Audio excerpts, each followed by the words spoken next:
Got it. Thanks. Recording in progress. Okay, everyone, day 2. Thank you so much for coming. My name is Evan, and I'm part of the travel committee here.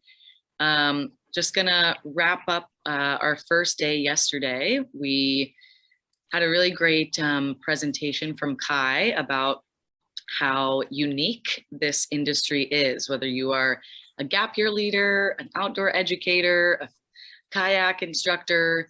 It's a very unique industry, and that's exactly why we're meeting, right? To talk about the unique challenges that you face and co-create some solutions together. And then Kempie and Beth had us start to craft our narrative, whether that's in a career context or who you are as a person. And that was kind of day 1. So if you guys wouldn't mind, put in the chat something that you took away from yesterday, if you were here with us. And if you weren't here with us, you can tell us something that you took away from your day that was unrelated.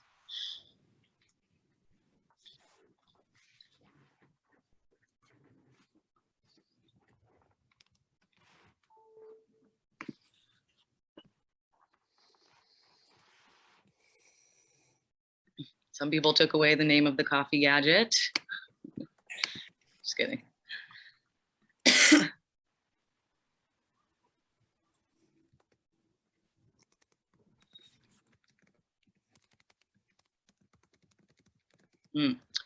So being able to articulate the challenges of this type of work, which is often very hard. Developing a language to talk about all these things and share is really important. There's no age limit to getting into this field.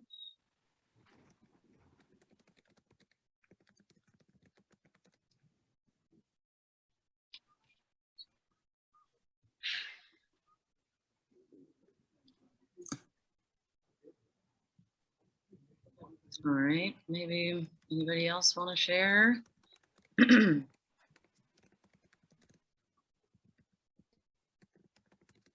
Took away the cycle of this work and how it impacts the communities. And you got a sense of community, reconnecting with fellow members in the field, the shared feeling of difficulty explaining what we do to our friends and family. Yeah, communities we work with in the industry. Okay, cool. And the blessing and downsides of all the highs, lows you experience in this industry. Exactly. Yeah, it's good to be able to connect with everybody about these things. That's kind of the point of us meeting together. And another share is coming into the Gap Year Association community as new staff. It was really meaningful to connect with you all as leaders, the folks who make it all happen. I appreciate hearing about the challenges you face, and I'm committed to doing whatever we can to support you all. Very supportive. And the value of meeting and talking with fellow experiential educators in different locations and recognizing the challenges and rewards of this work. Nice, so some really similar things. Just the highs and lows of everything that we go through and how wonderful it is to be able to share with everybody. So today, and tell me if there's another one that comes in, but today for day 2, if day 1 was about maybe what does this experience mean to you right now, or what did leading mean at that time when you were leading? My coffee's here. My daily coffee. Then day 2 would be, what do you want this experience to be in the context of your life? So perhaps thinking a little bit about the future. A lot of us get into field leading, maybe not always randomly, but not everybody plans it from high school onwards. And a lot of us get really passionate about field leading. And then all of a sudden we say, wait a second, I didn't really reflect on where I'm going exactly, while I'm also telling my kids to reflect on their life and think about who they are in the context of the world. And I forgot to do that. So we really want to bring this opportunity for you all to talk about 2 different spheres that you might find yourself in, which is that I want to build my career within the industry. I would like to maybe get a full-time job that is either no longer in the field, no longer outside per se, or one that is still on the field, but it might be full-time and it might be year-round and offer some more stability. So staying within the industry, and then also what it might look like if you one day transition out of the industry. And we're going to show you some tangible job examples of staying in the industry and leaving the industry, and offer some time for us to reflect on what that might look like for us. And then we're also going to talk about how to do all of this through networking, and some tips and tricks for networking and how to outreach and talk to new people, and then how to community build together through that. So having a wide network and then having them actually be like a very solid community in your life. So that's setting us up for the day.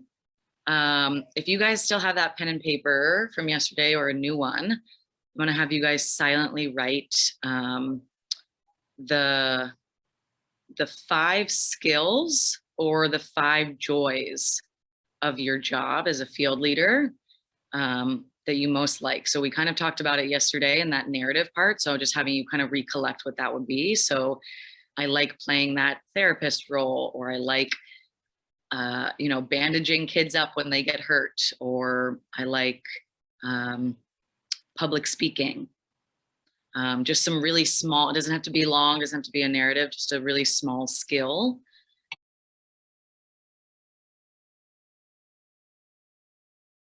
So I'm gonna just hop into sort of my presentation here.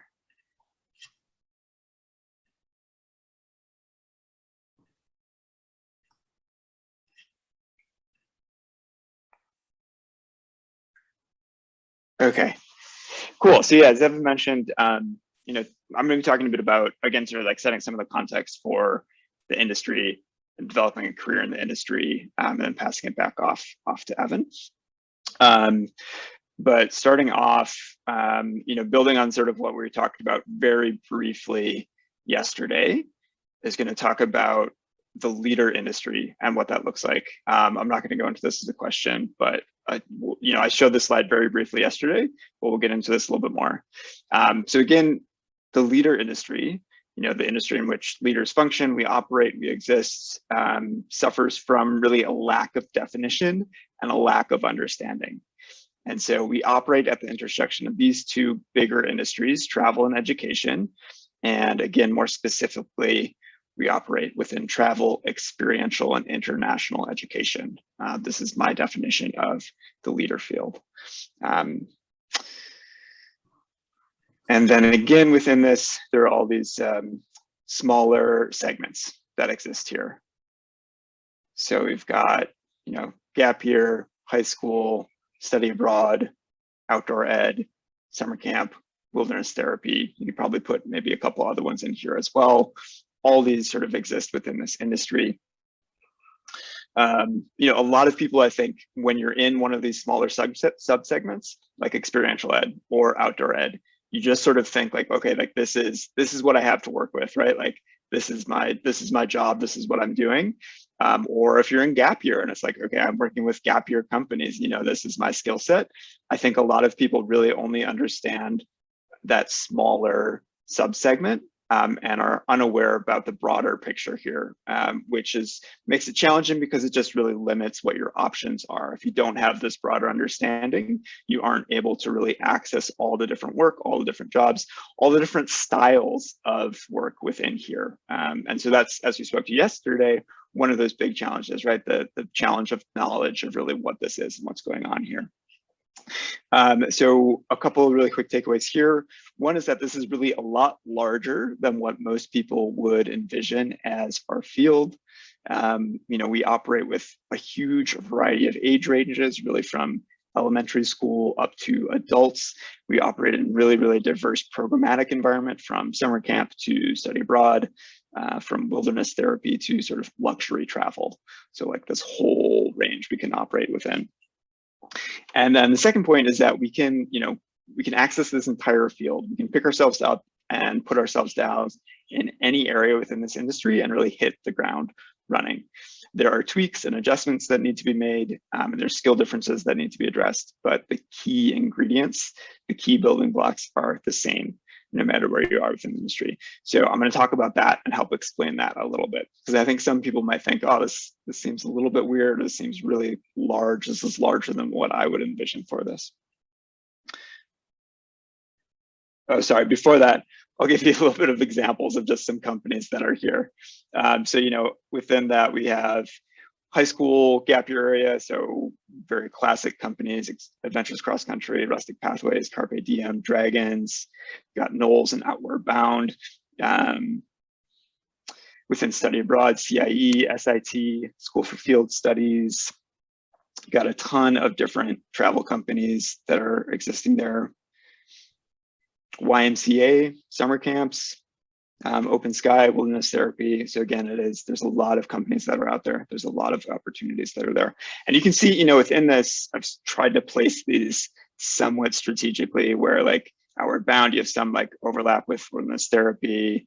You know, some of the travel ones, you have both more experiential, more like travel oriented, that type of stuff. And so it's just starting to understand this a little bit better.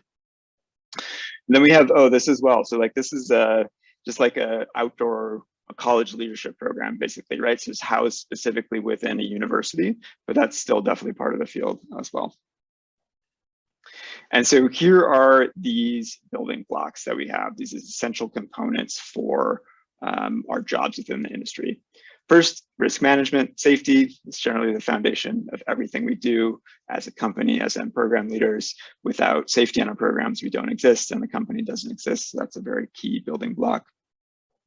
The next is respect. And so, you know, on programs, we are guests, most likely in different states, in different areas, in different countries. And good relationships are essential for all these programs, and that comes from respect. So that's always something that's there. The next is fun. We're always in some way introducing fun onto programs. It's always an element. Nobody wants to be miserable. So that's always a key part of what we're doing as leaders. Then we have education, right? We're facilitating learning in some way, shape, or form. Group dynamics. So we are creating, maintaining, tending to that community and that dynamic. Activities and projects, and this is, you know, super broad, from camping to research to volunteering. So whatever you're actually doing on the program. And the last one here is just sort of like the actualization of that program. So this is like the, you know, the pinnacle that you're working towards, the end goal, the end outcome that you're working towards here. So these are really the essential ingredients, right? These are the building blocks of what we do as leaders, and these are present on every single program. The emphasis, the importance, and the configuration of each one of these will change as you move throughout the leader industry, but these building blocks are always present. So I'll show a couple of examples of how this manifests. Okay, so this is what I like to call the program leader pyramid, right? And so this is just a nice way to sort of get a feel, get a flavor for how these blocks come together. And, you know, if you're approaching a new sub-segment or a new company, a flavor for how you could adapt your style into that particular segment or company. So with this, we're looking at a generalized gap year program. Within this context, we have semester length programs, so about 3 months, 18 to 19-year-olds generally. And then you have this really strong leader bubble, right? So leaders are basically there for the whole program. You're really, you know, hands-on with students in many ways. And so you are sort of taking care and crafting that bubble around them. So at the foundation, we have like a really solid layer of risk management. We've got a really solid layer of respect that we're doing there, and then a solid layer of group dynamics. And that's sort of like the platform that we're operating on. And then up into that next layer, we have fun as sort of like the, like the substrate, or like the thing in which everything else happens. And so like the education that we're doing, the activities that we're doing are generally happening within that context of fun there. And then way up at the top, we have what I like to call mind explosion, or just like transformation, right? These deep transformative experiences for people.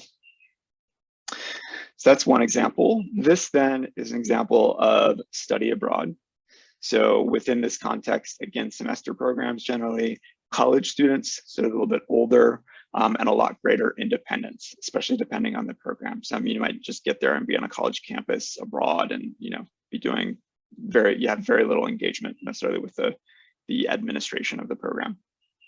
So a couple of changes here. Risk management, probably a little bit less of a layer. So in terms of like what you're doing on a day-to-day basis, you're probably orienting the students to how to manage their own risk, and then maybe not much else. Maybe a bigger layer of respect here because they're going to be out on their own, and so getting a little bit deeper into some of those cultural elements there. Again, probably a little bit of group dynamics, a bit at the beginning, maybe not too much. And then instead of fun, we have really education as like the main component up here. And so these other parts of activities, of fun, they occur in different points throughout the program, but they're just sort of spotted in and out here. And then again, the sort of transformation, deep growth as the pinnacle up there. Okay, last example here is an adult travel program. So shorter programs, 1 to 2 weeks with adults. So the way in which you relate to the group changes a bit, and then sort of a shift from this more educational component into more of satisfaction or enjoyment, like having fun, generally having a good time is sort of like the end outcome there. So again, solid layer of risk, probably a thinner layer of respect for shorter programs, sort of like a little bit goes a long way. Again, a lot of fun. So all this other stuff happening within the substrate of fun, a lot of activities that you're doing, right? So if you're traveling with a group of adults, you're not necessarily doing, classes or educational components. And that way you're briefing people, you're setting up the context, you're debriefing, you're probably doing that experiential ed section in some way. But it's not as much as what you would be doing in other programs. And then again, group dynamics, depending a little bit on the program, you're going to do a little bit, but just basically make sure people don't hate each other, depending on the company that you're working with and the program that you're running. So yeah, so all these building blocks are here, right? And we can configure them in a whole bunch of different ways, but across this industry, this is what we're playing with. This is what we're doing.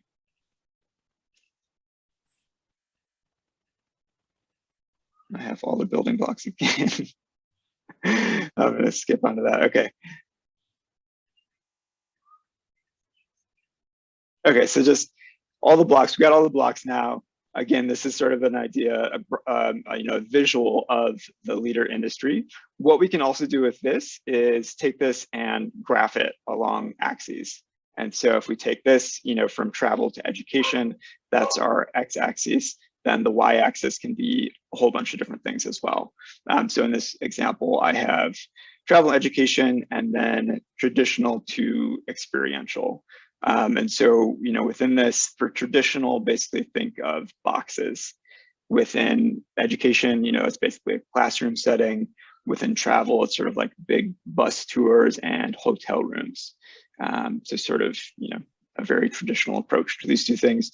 And then for that more experiential side of things, literally think outside the box, right? So more immersive, getting deeper into everything that's going on there.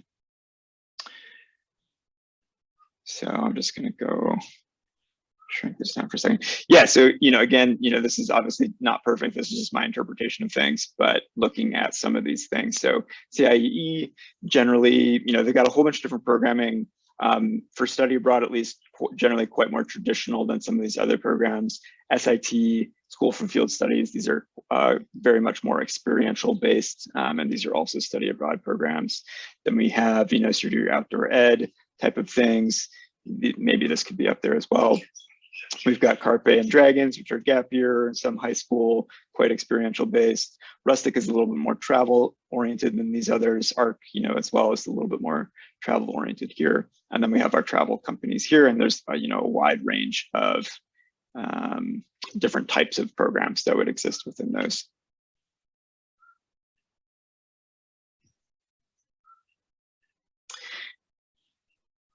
And then this, just showing another example. So here, instead of traditional to experiential, we have sort of like age of clients. So from high school to adult. And then again, this just helps you get an idea of the type of programs, the type of clients that you would be working with.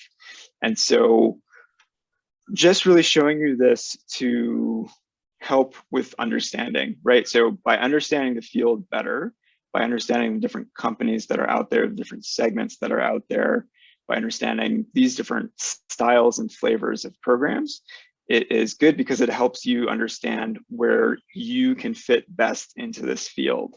If you've worked with a company but didn't really like it so much, if you can identify those elements that you didn't like or that the elements that you wanted more of, then you can probably find that somewhere within this industry.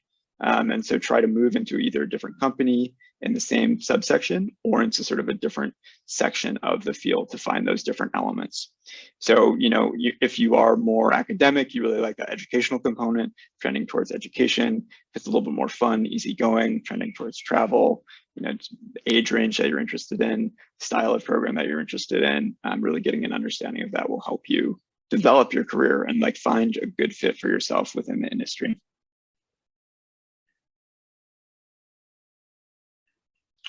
And so then again, just a couple of takeaways here. The field is not well defined. I would, wager that probably 95% of people would not understand it in the way in which we've just talked about. And again, that's a little bit of a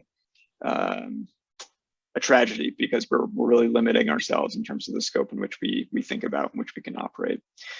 So we have this big field. We have this intersection between travel and education. We can access any part of it. We can pick ourselves up, put ourselves down anywhere, really hit the ground running. And then just understanding, your own preferences and likes can get you a better fit within those areas of the field that are there.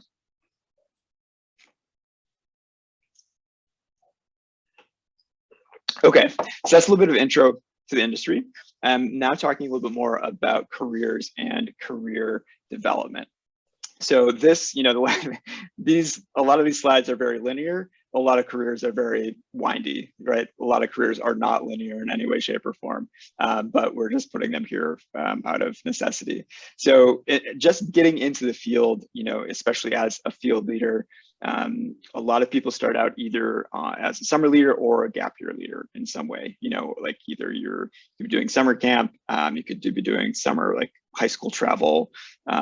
Sometimes you get a degree within experiential ed or outdoor ed or something like that, and then take it into a type of travel as well.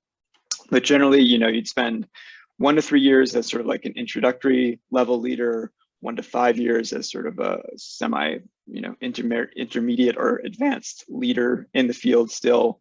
And then what happens generally after that is, 3 to 5 years is quite a long time in leader years. It is challenging work. It puts a lot of miles on you. And so at some point you want to start making that change, that desire for greater stability, desire for a full-time job, whatever that is. And so at this point, we really reach this big pivot point here when you're trying to move from the field, from gig work into full-time work, either again in the field or more outside of the field, not actually out there on programs anymore. And as we talked about the revolving door yesterday, this is one of those instances where it's really hard to make this pivot, right? Where it's really hard to break through into something new and something next year. And so that's something that can be really challenging. And so you can get stuck in this stage. Again, addressing some of those challenges that we spoke about yesterday can help making this shift, developing knowledge. What Evan will be talking about later in terms of networking, understanding what options are out there will all help with being able to make this shift. And right now, I'm just going to give a bit of a orientation into what this actually looks like in terms of some of these entry positions. And so first off, just talking about different divisions within a company, because again, for a lot of people that I've talked to, for myself as well, it's really hard to understand what this stuff actually means. And I think for a lot of people who are in the field as leaders who are wanting to make some of these shifts, we love what we do and we want to continue doing it, but we want to do it full time. And how do we do that full time? And what does that actually mean? What does that look like in a position? So we'll just talk about this, these couple of different divisions here. So breaking this down, these entry positions into about 4 divisions within a company, and starting with operations. So for most people, for most leaders, if you're thinking about continuing what you're doing, you're thinking about operations. Operations is, involved with the actual design, the creation, the running of programs. Within this, you might have a couple of different subdivisions. You'd have like program operations, country operations, risk management, student learning, service learning, staffing and training. So all these different things could exist within that, but they're directly related to the programs, to our product in essence, right? So operations is like working with our product as leaders, which is these programs, these experiences. And then the skills that you're using, it is a bit of everything. So looking back on that skill bubble, again, you're really utilizing a lot of those skill sets there. And it's basically, in essence, a full-time leader position. So that's an easy way to be able to think about it. Within these different subsections here, country or program operations is really the one that is most directly a full-time, a transition from full-time leading. You're still doing that sort of stuff most directly. So within this sort of entry-level area, one example of what a position can be called is like a program manager. In these other areas, we have some other examples of these different types of positions that could be there. So a participant screening manager, service learning manager, program staffing coordinator. These are all examples of jobs that exist out there. So next division, sales. This is what a lot of leaders end up, I think, getting stuck with in a certain way when you're trying to make a transition into full-time work. And stuck with just because I think it's not necessarily something that they're looking for, but these are positions that a lot of companies are hiring for. There's probably generally more of these positions than there are operations positions. And so if you are wanting to work full-time, you might find yourself in this type of position. Within that, skills that you're developing, leaning really hard on communication, connecting with people by the phone, in person, over email, storytelling, public speaking, and then really working with clients. And so I had a brief stint in sales as well. It was very challenging for me at the very beginning, but it was actually a really good experience. And it's a really good skill set to be able to learn. And I think sales can feel like a really dirty word to a lot of people. And, it can have a bit of that like sleazy used car dealer stereotype that we can have that as a perception.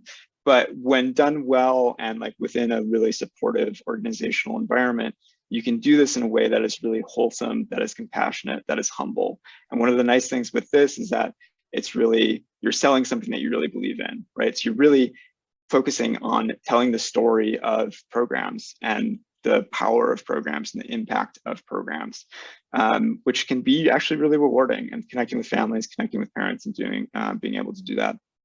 And by doing this, you can really deepen all these different skill sets that are quite relevant, quite useful in future jobs as well.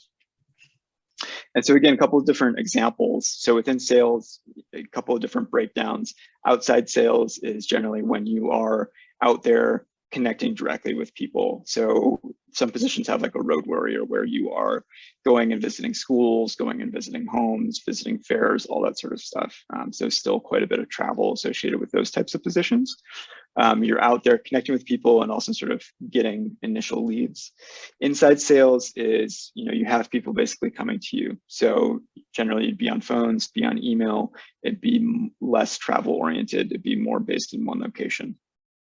And then sometimes you have these sort of mixed positions where you're doing a bit of sales and maybe a bit of operations or a bit of something else. And so again, with Rustic Pathways, this was like a very prominent position that was there, where you would be doing sales for a large portion of the year, and then you'd be going and doing programs over the summer. And so it's a bit of a mixture there. It can be sometimes hard, but if you find the right fit that works well for you, it can be, again, something that's fairly rewarding.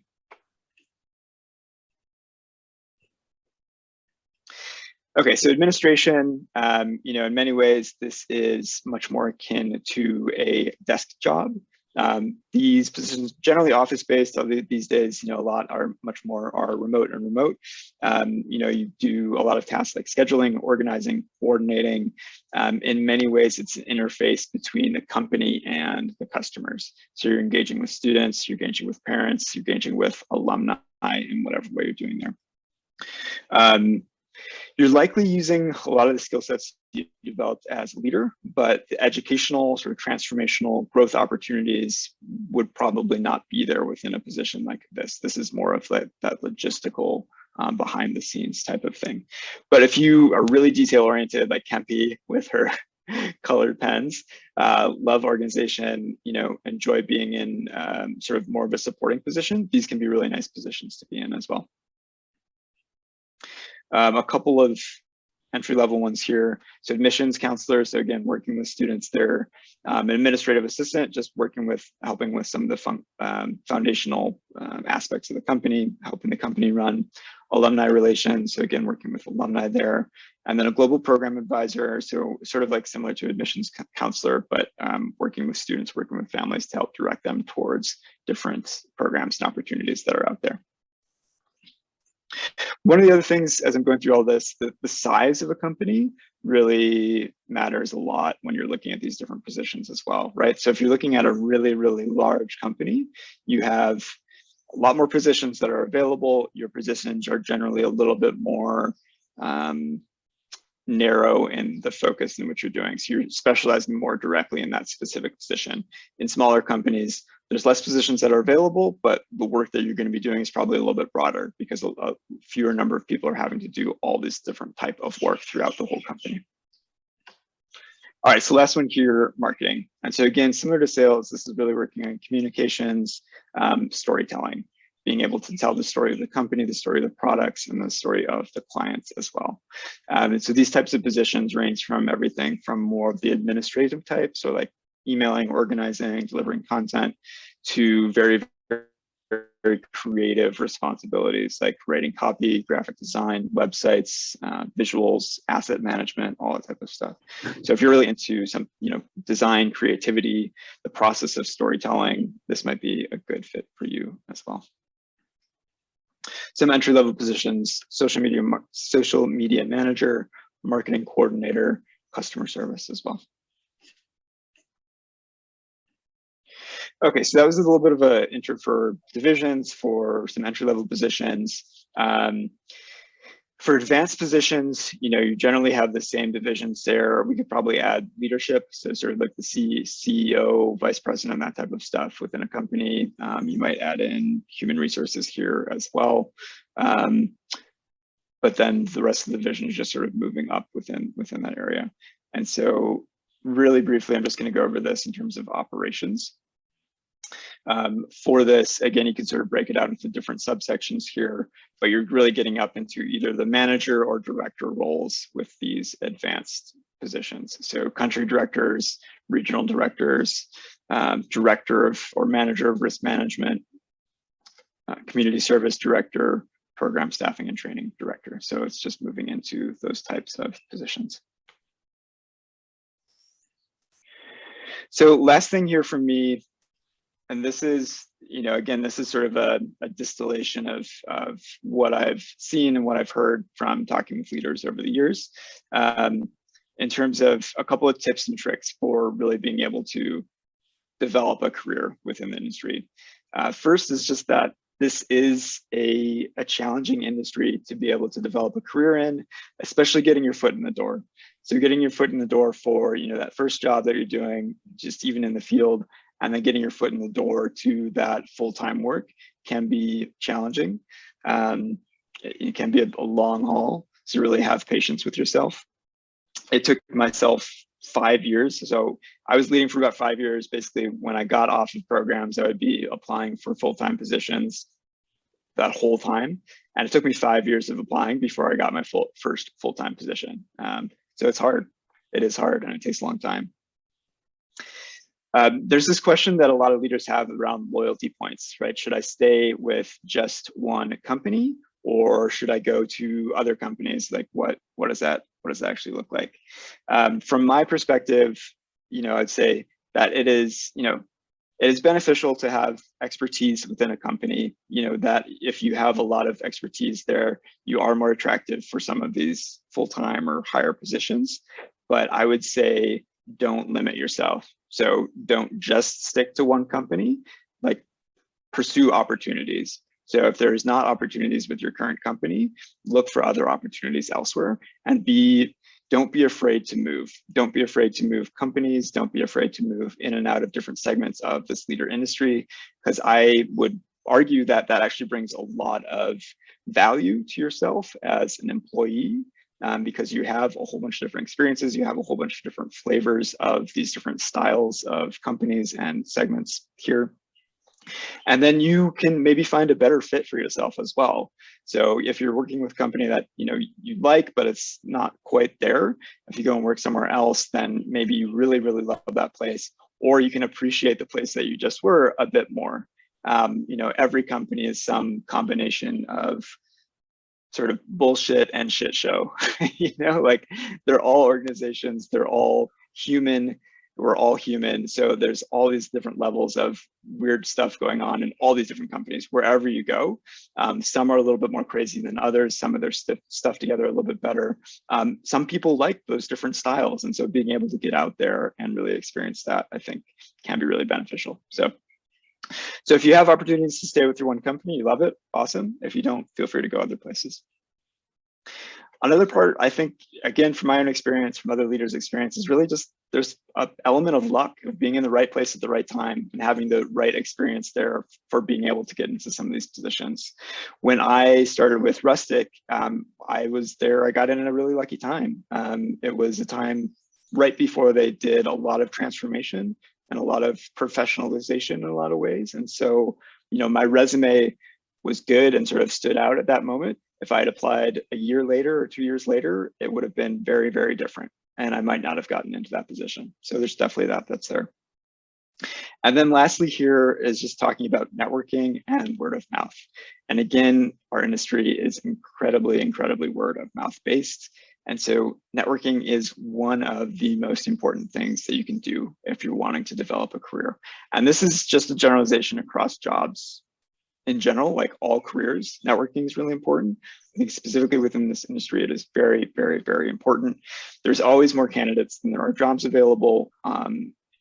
So if you do have that it's great. When I'm doing hiring, I always want to have word of mouth referrals. It was basically an automatic interview. If somebody's like, hey, I have this person, they'd be great for this, I will interview them for sure. So it's really nice to be able to do that. For myself, again, 2/3 of all my jobs are through word of mouth. So my current job with Ingenuity Year, I met the head of Foreman School at a Gap Year Association conference and chatted with him like 3 years ago. And that's what started this process for me. And so that's been, again, an example from a lot of different things that I've done there. And lastly, in terms of doing that, really cultivate your personal network. So tell people what you're looking for, explore that. People can't help you if they don't know what you're looking for. And then, as Evan will be getting into, get into this, do information interviews. If you see something interesting, get out there, expand your network. You'll both get knowledge and then also be expanding your network at the same time. So end of the line, there's a lot of people that like to do this work. There's a small amount of positions. So it is challenging, but it's definitely possible to be able to do that, to be able to develop a career here. Okay, cool. So I'm going to pass it back to Evan. Awesome. Thanks, Kai. Okay, so I was going to have us do one-on-one breakout groups. And can we time them for 8 minutes? 2 minutes, you will talk. 2 minutes, your partner will talk. And 4 minutes, you will take a break. How does that sound for everybody?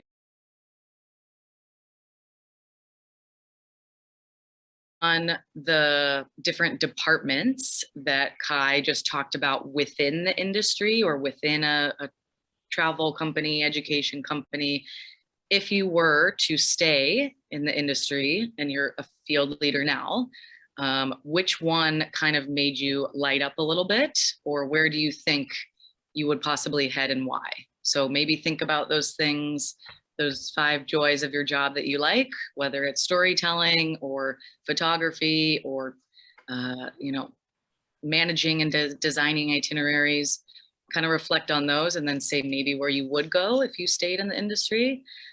If you are in the industry, you can tell your story to your partner. or you guys can be kind of creative about how you want to chat about that. Okay, everybody, cool. So I hope that was helpful to be a little bit hypothetical or to just talk about your experience. I know for me personally, I had no idea what the different departments are in the industry when I was field leading. So I think I would have really benefited from that presentation 7 years ago. So that was kind of our intention, is just to give you an idea of something that you might have not been thinking about in the past. Feel free to go to the next slide. I think it's a dorky picture of me. Oh, not yet. Okay, now it is.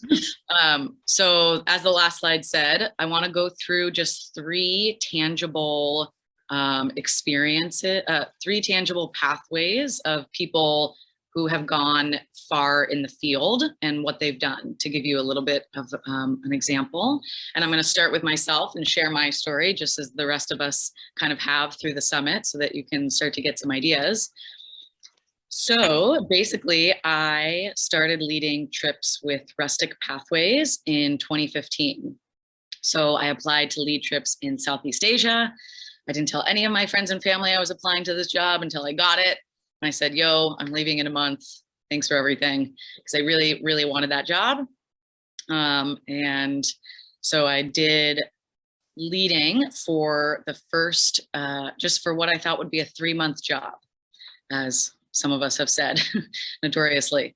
And I knew I would stay in the region and backpack on my own, but I had no idea that Rustic does not only summer travel, but school travel during the year.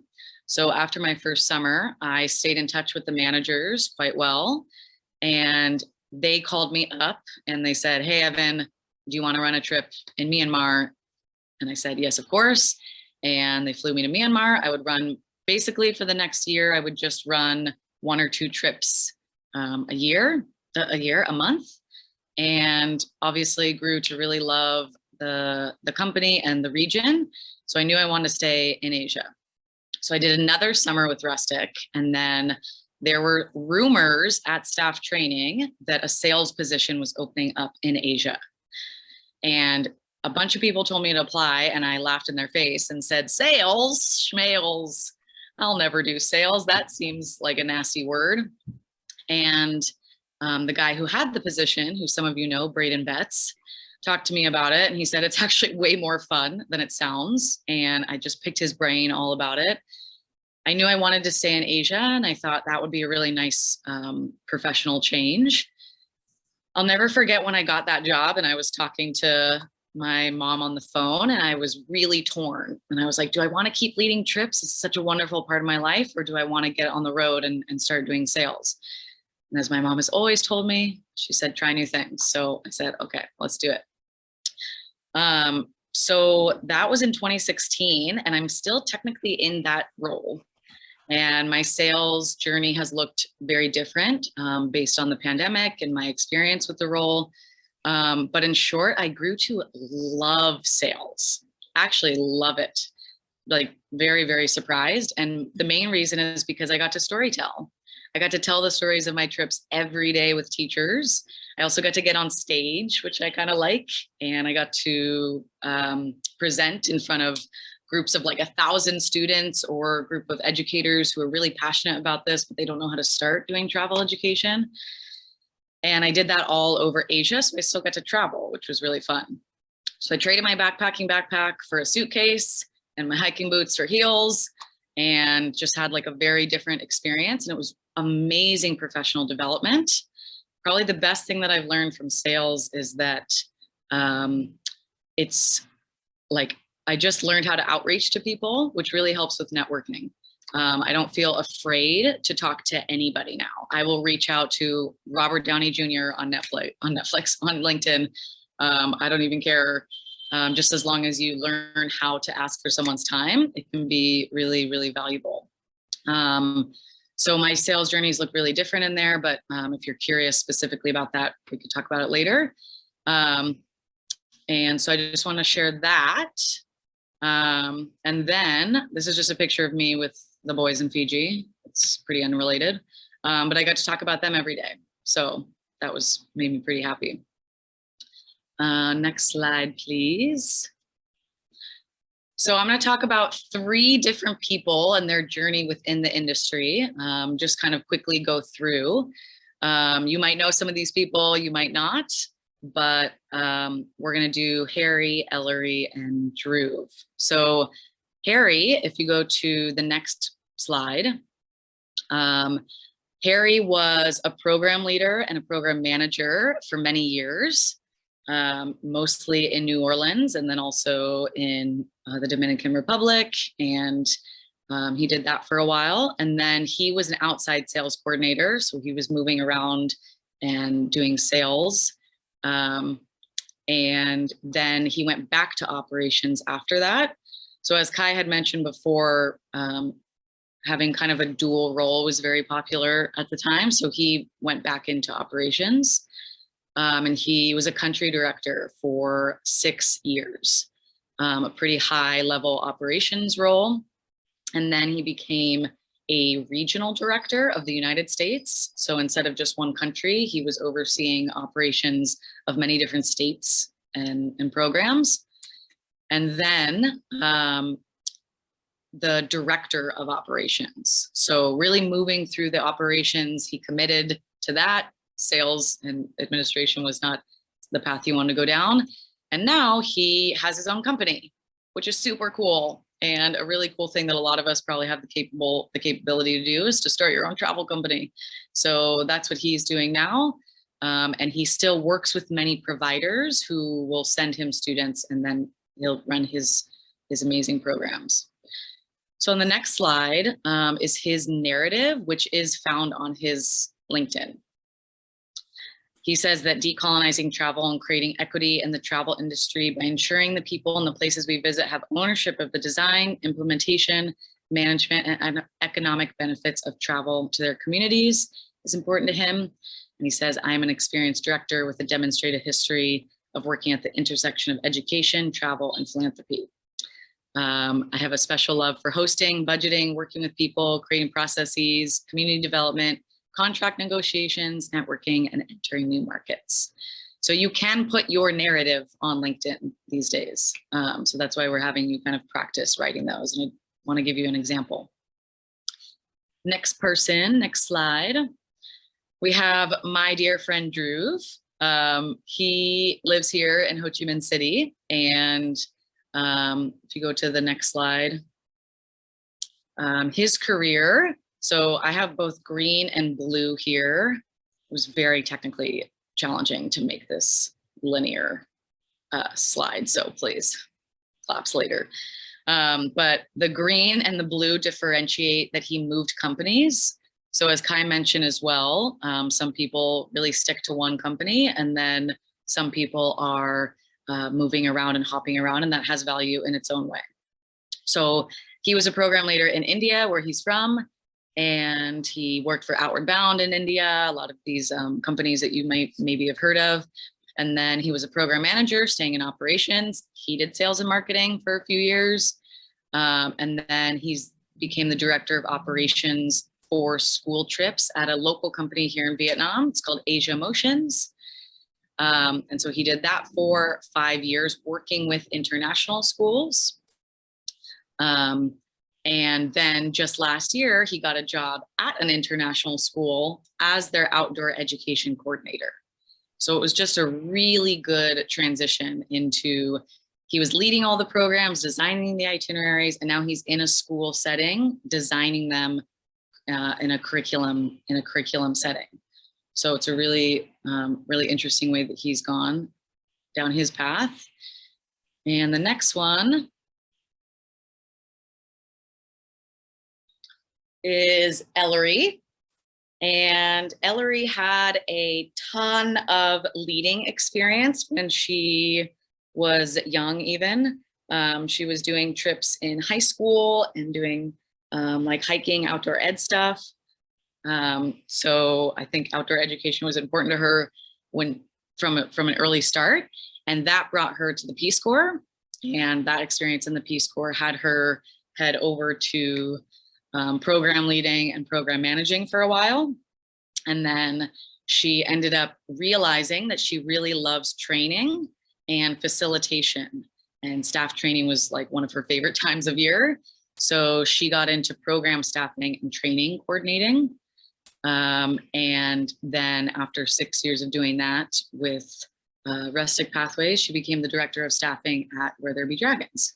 She's since moved on, but that's kind of how she moved through her pathway. All right, next one. I think I have her narrative on LinkedIn. And she says she's an experienced human resources professional, which surprised her as well. She didn't know she would be in human resources if you asked her 10 years ago, with a demonstrated history of designing and improving full cycle recruitment, retention, and training systems with cross-cultural competency, attention to detail, systems thinking, creative problem solving, and integrity. Passion for global engagement, environmental stewardship, social justice, and well-being. So just some examples there, and go to the next slide. And yeah, so basically, part of the intention here is just to give you some examples, and the best way to understand how people got their jobs, to better understand how that transition happened, is to ask them. And we have a scary word for it. It's called networking. So actually, if you guys wouldn't mind, I'm not going to assume your thoughts about networking. So in the chat, can you give me 1 or 2 words that describe your personal opinion about networking? What does this word bring up for you? Are you like, what a blast? Or are you like, please no?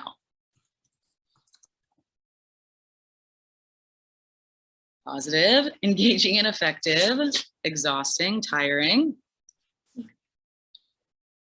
Stretch zone, but so necessary. Interesting.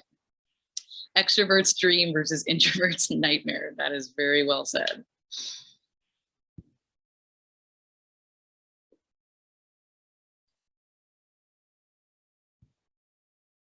I love it when I'm in the right mindset for it, but loathe it when I'm feeling insecure or uncertain.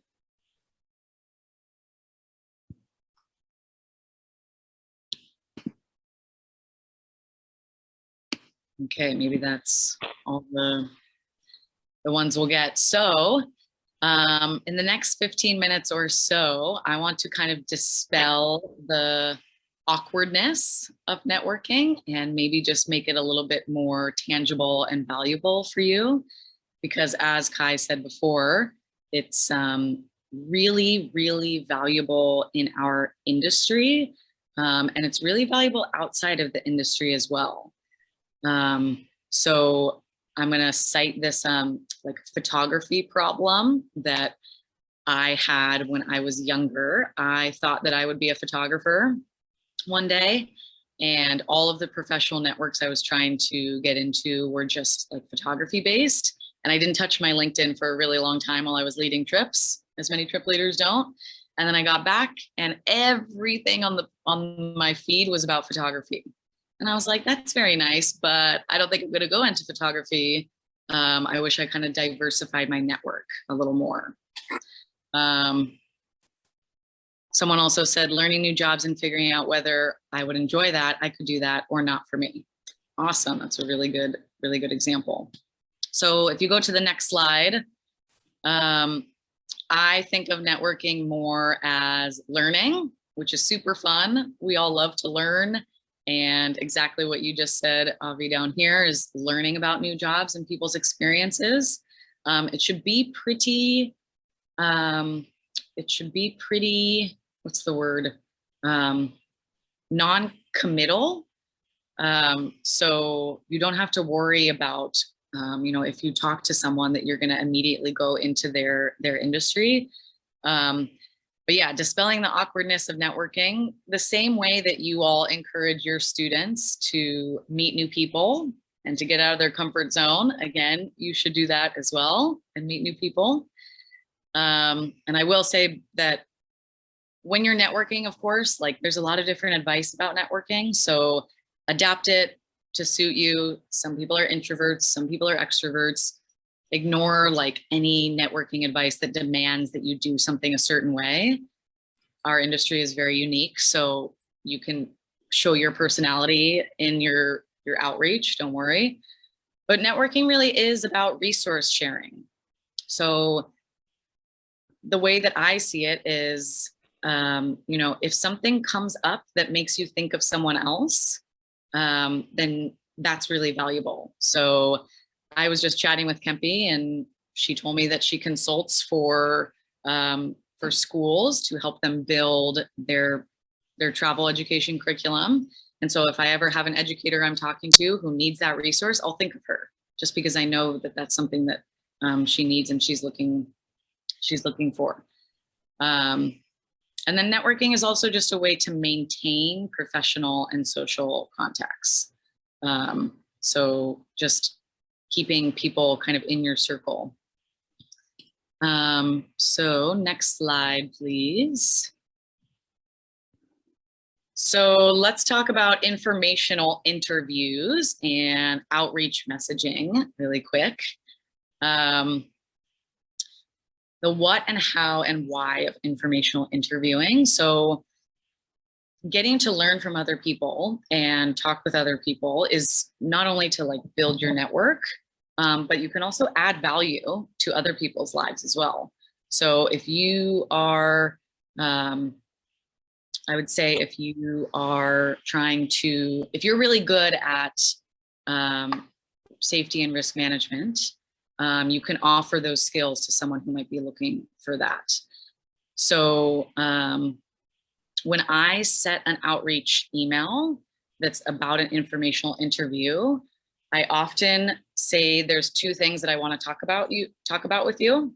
And one is something that's related to them. And then two is something that I can add value to them, so that they are interested in, you know, like I've done my due diligence and my research about who they are and how we might kind of collaborate.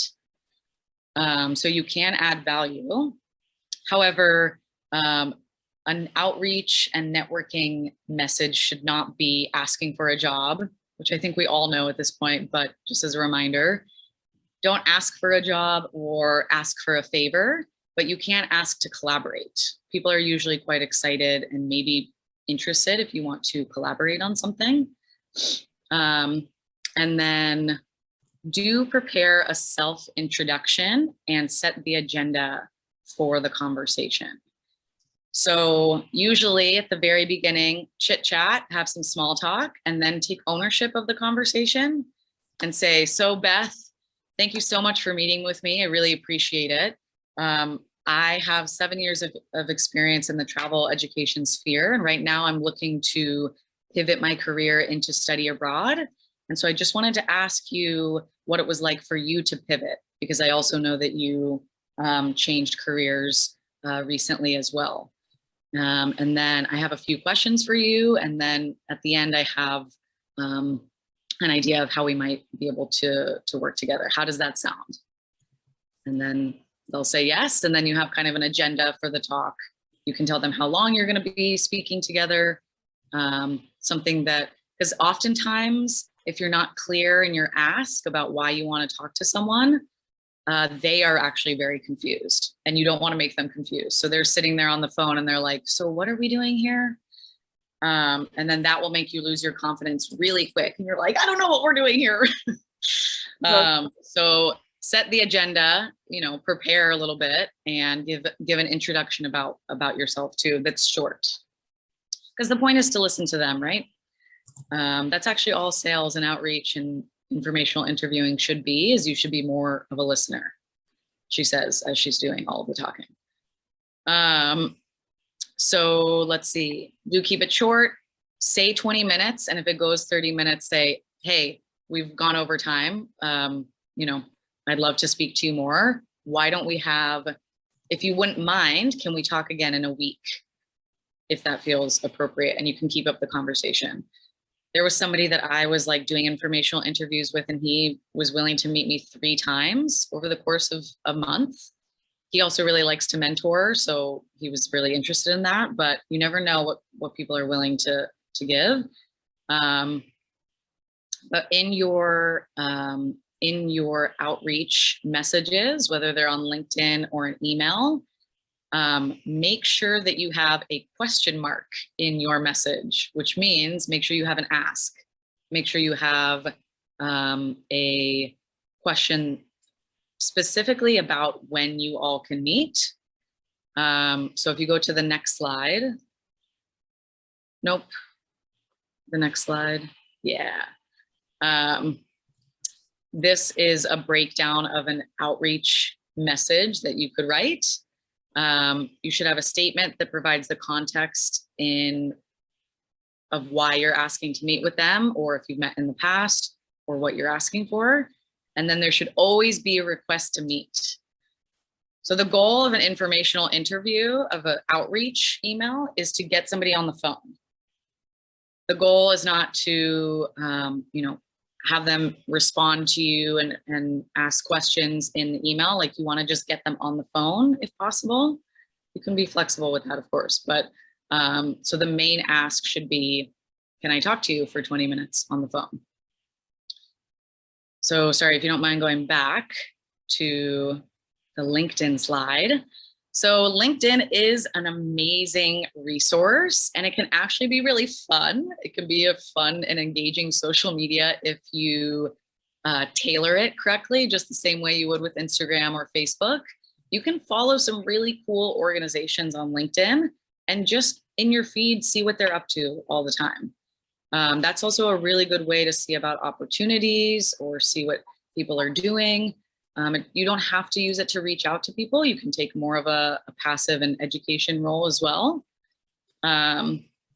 But we are going to encourage you a little bit to do some informational interviews as well.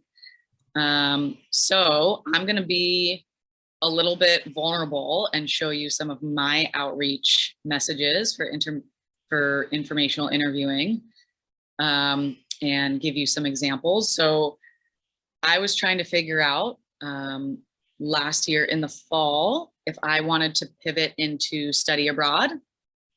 So I spoke to 15 different people in study abroad to figure out if that's what I wanted to do.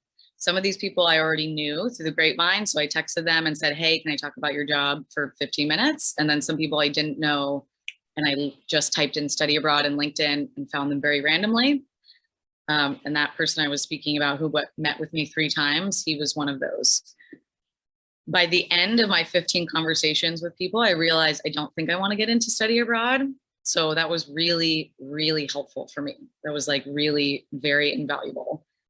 And it was very, very entertaining. And if you're an extrovert and you like talking to people, it can be very interesting. If you are an introvert, I think there are alternative ways to do this that can just be online and messaging as well. So I'm gonna go through some of these messages like quickly, and I'll read them.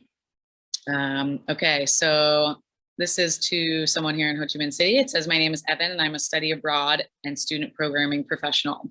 I'm really interested in learning more about the YCLE Academy and was curious if you tell me more about it over a quick 20-minute call. Do you have time this week or in November? Hope to hear from you. You only get 160 characters, so it's quite tight. And she said, hey, sorry for the late reply, but yes, I'm happy to talk to you. I'm available after this time. If she didn't say when she was available, I would ask her again when she's available. Next slide.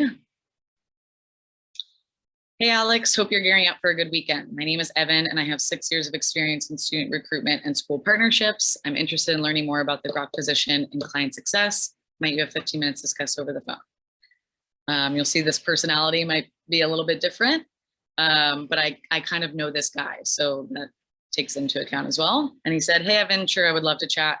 This was an example of us specifically talking about a job role. You cannot ask for a job, but you can ask to talk about a job. And it's a really good way to have a pre-interview because you get to be in control and you get to ask them questions. So I highly, highly recommend this. And this guy was really cool. I had 2 interviews with that company and then actually decided I didn't want to go down that route. Next slide, please. This one is funny if you know Josh. And I said, hey, Josh, this is a little more casual because we're in the same industry. So my name is Evan. I've known your name for many years since I took over your sales role in Asia back in the day. I see you now work for Virto, and I'd love to pick your brain about the org. If you're open to it, how about next week? Would be fun to connect. The other reason I want to show you guys this is most people are really kind and most people are really excited to hear from you. Most people, if they don't want to chat, they won't respond, and you can follow up once, maybe twice, and then leave it. So yeah, we had an amazing conversation. That was really interesting. Next. This is kind of a rejection example. So I said, hey, my name is Evan. I have 5 years of experience in account management and program logistics. You'll notice that depending on who I'm talking to, my role is different every time. I saw your post about a position. I'm curious if I might ask you questions about it. Do you have 20 minutes? And she said, hey, Evan, thanks for reaching out. I've looked through your profile and you don't fit it, basically. And instead of being rude and dismissive, she said, I'd still like to stay connected because we know someone in Ho Chi Minh City, and we ended up getting connected for other reasons, which was really interesting and not job related. So there's still value in doing this. Even if you get a little bit rejected, don't lose confidence. It's okay. Next slide. This is a study abroad professional. This girl was so happy and excited to talk to me. We had a mutual friend and I reached out and asked if I could talk to her about study abroad. And she said, yes, please do. So then I said, cool, can I have your email? It's really good to get people off LinkedIn and get their email so that you're connected to them somewhere else. Next. This one is really a really good example of professional networking. I wanted to make sure that you all saw this one. This was a really interesting conversation. It took us very far. We're still in business partners to this day. Just kidding. Of course, you can be playful with your friends on LinkedIn, but this is probably an example of how not to talk to somebody, as you know. So that's next one. Okay, maybe that's all I have. So another thing I want to just say about networking is that being something that I've started here in Ho Chi Minh City with a group of other people is a network where we're trying to connect people who are interested in social impact. So we do this online and then also in person. So something that has been really valuable to bring people together that you all could do as well. If you're interested in creating a network in your state, in your city for people who are in travel education, you could be someone who starts that. You could find people and you could create meetups. Networking doesn't just have to be on Zoom or just one-on-one coffee dates as well. You could even take onus and create like a networking night, and maybe not even use that term if that seems scary, but community building, stuff like this. And I'm gonna maybe butt in here and look at this question or after the section. Okay, I'll just do it after, but can you show me the next slide, Kai? Okay, so in addition to maybe creating your own network in your world, one encouraged action item after our conference is to write your own 160 characters on LinkedIn and reach out to somebody for an informational interview and see if you can get them on the phone and chat with them for a bit. A great suggestion is that you could do that with us, with the people who are leading this travel committee. I think that would probably be awesome practice if you're new to this. Otherwise, there's so many people in your network that you can do it with. So that is the last part of that networking session. I'm gonna answer this question. How do you recommend that someone set internal boundaries around collaboration for the purpose of networking without ending up stuck in a string of free work in order to build experience?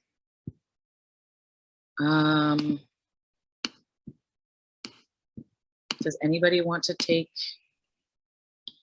this one? Elizabeth, could you speak to that just a little bit? Yeah.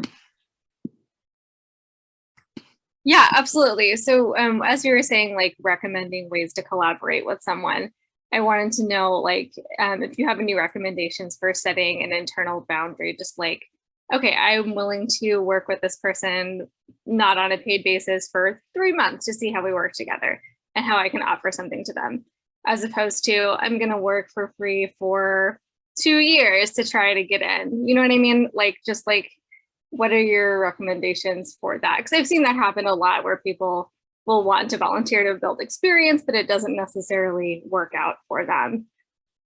Does that make sense? Am I being stingy? Like, I've seen a lot of people do it, and I want to, you know, ask the question for the larger community. I'm curious who you're offering 3 months of free work for. Like that kind It doesn't have to be 3 months. It could be a week. It just, you know. Is it a great question? Because I'm getting a lot of like just blank stares. If that's a totally no. question, please be honest with me. Yeah. So I think maybe what you're asking, which I think is a really good point, is like, let's not ask someone to work for free, and let's also not use our resources for free and be aware of someone's value. I think when I think of collaboration, I'm talking about like, you know, when Harry's building his new travel company and he needs someone to bounce ideas off of, like, what's the philosophy behind my company? You know, like, how can you get on the phone and and collaborate together about what that might look like? I didn't necessarily mean like more tangible work, like I'm going to run a trip for you for free. So maybe that's the answer. But if anybody has some other like specific questions too about that, Beth, maybe. I was just gonna say that, yeah, I think like it's a question that a lot of people have, I think, especially people who are in a variety of different industries, like doing like design work as well, especially, or like photography, all that sort of stuff. And like on some Facebook groups that are around some of this stuff, you see that question a lot of times as well. And I like, yes, boundaries are good, you know, like definitely good. Where to set those boundaries can be a little bit tricky. Maybe I was just thinking this now, like maybe a good litmus test is just like, if you're still like really pumped and excited about it, and you're still like definitely getting something out of it, if you feel like you're growing, if you feel like you're learning, then cool, maybe that's fine. If you ever get to a point where that's not the case, or like there's feelings of frustration or anything there, then I think that's definitely like a flag to be like, okay, like this isn't working so much for me, so I need to change something. So there should be a boundary that is there, or, you know, maybe I shouldn't be doing it in this way. I'm not sure if that's a great approach, but that's at least something to like, you know, if you're still really digging it, then at least at the end of the day, that's cool, and you grew and you had fun. And if that's not the case, then I think, yeah, switching it up in some way would be smart. Yeah, and by collaboration as well, like, I guess also good to be clear about how you could collaborate, instead of just saying, if you need anything, think of me. So I guess the point was like to have a tangible idea about how you guys might work together in the future. So yeah, I can like provide some more examples if that's helpful, but sorry, that was a bit vague, huh? No, not at all. That's a really helpful answer, actually. Yeah. And it looks like a few other people in the chat said that they needed guidance on that as well. But yeah, definitely helpful. Thank you. Yeah. Did anybody want to like share anything about networking, or even, you know, give feedback or whatnot? We can kind of take a break into the next section. But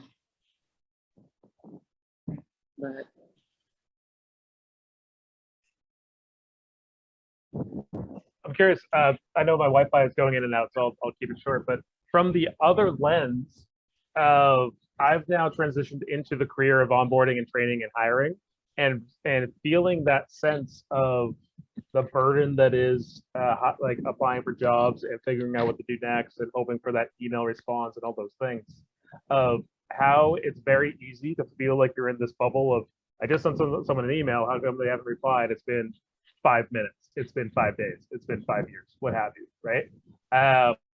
And I've never appreciated that more than this year, now onboarding hundreds of coaches at a time, because I kid you not, when my inbox has 5,000 applicants a week, right? And so how easy it is to get just lost in that shuffle. You could be the best applicant in the world and people are just missing it. It's a broken system. And so knowing that it's not you, as corny as that feels, but it is that burden. So I talk to a lot of people that say, I found my dream job, but they just are not communicating with me and I feel like I'm being annoying. I always tell folks when I'm interviewing them, it is not you, it is me. Please bang down my door. I give them permission to annoy me. And sometimes people are like a little hesitant about that because they've had that bad taste in their mouth about networking and outreach. So I'd say like pushing that boundary for yourself of, hey, hope you're doing well. Sorry to bother you.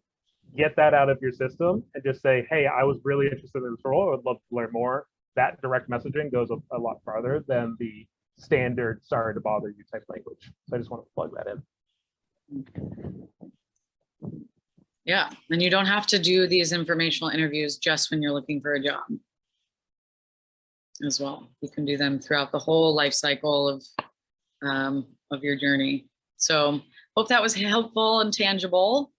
And maybe we'll take a little bit of a break before the next section, or we'll have Beth and Kempie lead us. Thanks, everybody. Thanks, Evan. Thank you so much. Let's take 10 maybe, and then we'll go through our last hour.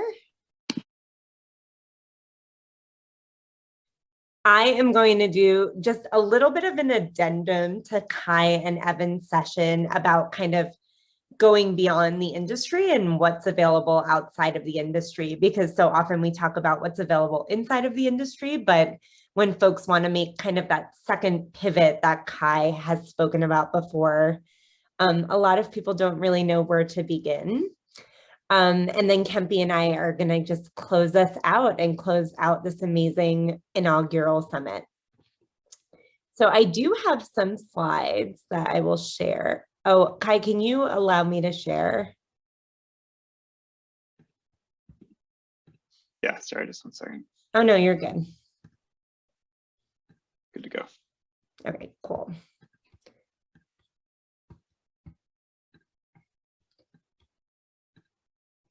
So this is the session we've titled Going Beyond. So what happens when you reach a point in the leader world where you start to become a little burnt out or a little done, or you are kind of just sick of student issues and kids trying to drink all over the world, or whatever that might look like. I know that everybody kind of has that moment at different points in their career, and some people don't have it at all. I have friends who have been leading for 10 years and would do it forever. And I have friends who have led for 1 summer and then move on to a different realm of the world. I kind of ebb and flow. I do it for a while and then I get sick of it. And then I come out of the world and then I miss it. And then I go back into the world. So it's been interesting to see kind of what exists outside of it. But I think the question remains, where can you go that's not in the higher ed, experiential ed world?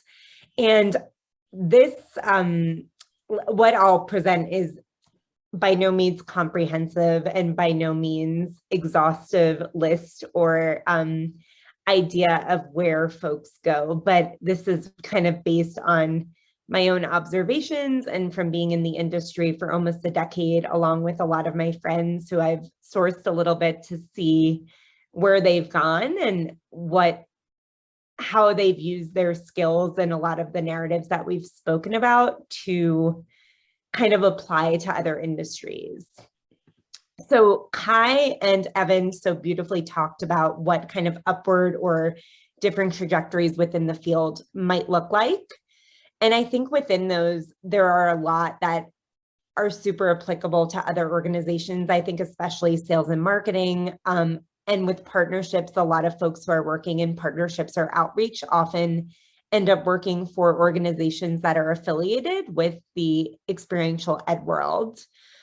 We've also seen folks go into risk management and wilderness medicine. So risk management moving from like student risk management to risk management in other organizations or consulting with that. Another thing that we see a lot of, which Avi, this might resonate with you, but the outdoor industry, which sometimes is directly related to experiential education, sometimes not at all.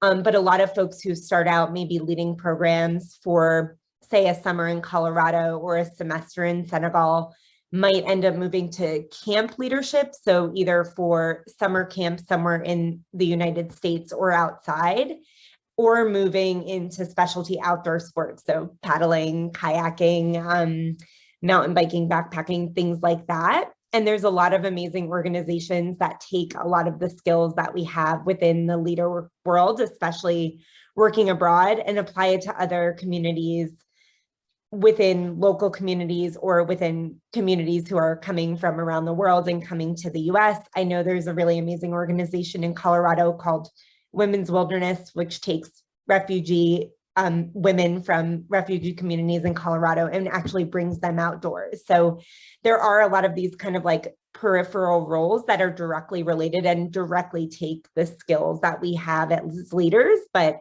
if you find that you love the outdoors just as much as you love working with students, it's a cool way to kind of tap into a related but not directly related field.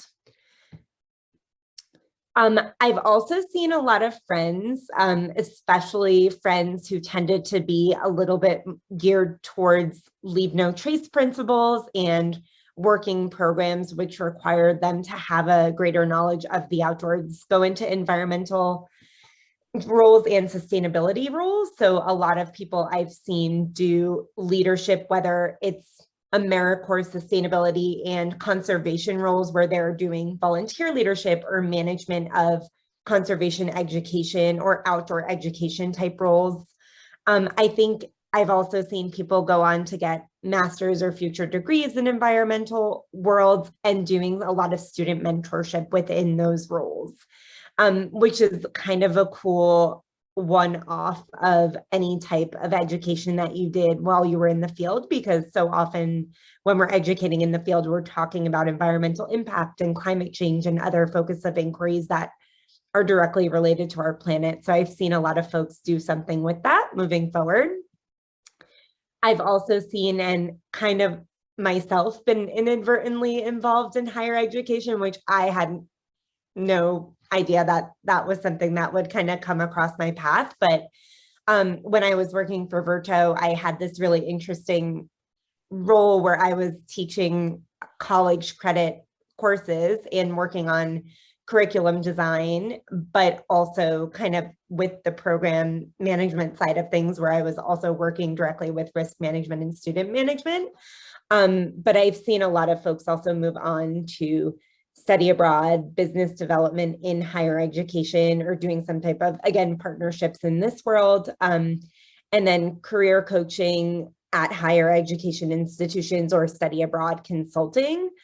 And then a lot of folks will go on to do program or project management. So maybe at my graduate school, there was a kind of a contingent of students who would go on and study abroad, and it was directly a grant from the university. So a lot of people who worked in the roles of coordinating these programs had actually been leaders themselves before.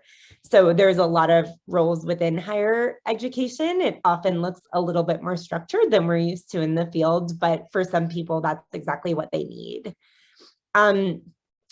This resonates deeply with me. I am trying to move into the clinical world, but I've also seen a lot of my colleagues and co-leads who have felt really compelled to go into clinical or health spaces based on roles that they filled when they were on program. I feel like a lot of people feel drawn to risk management and safety in terms of wilderness medicine, but also in terms of global and public health and communicable diseases that we see in the field literally all the time, and what that means moving forward if people feel more drawn to caretaker roles or are kind of curious about community health or even health of the communities of our program. So that's been an interesting space to see so many people I know from the world who have gone on to be EMTs, paramedics, are now in nursing school, medical school, and a lot of them do end up in student mentorship positions as well.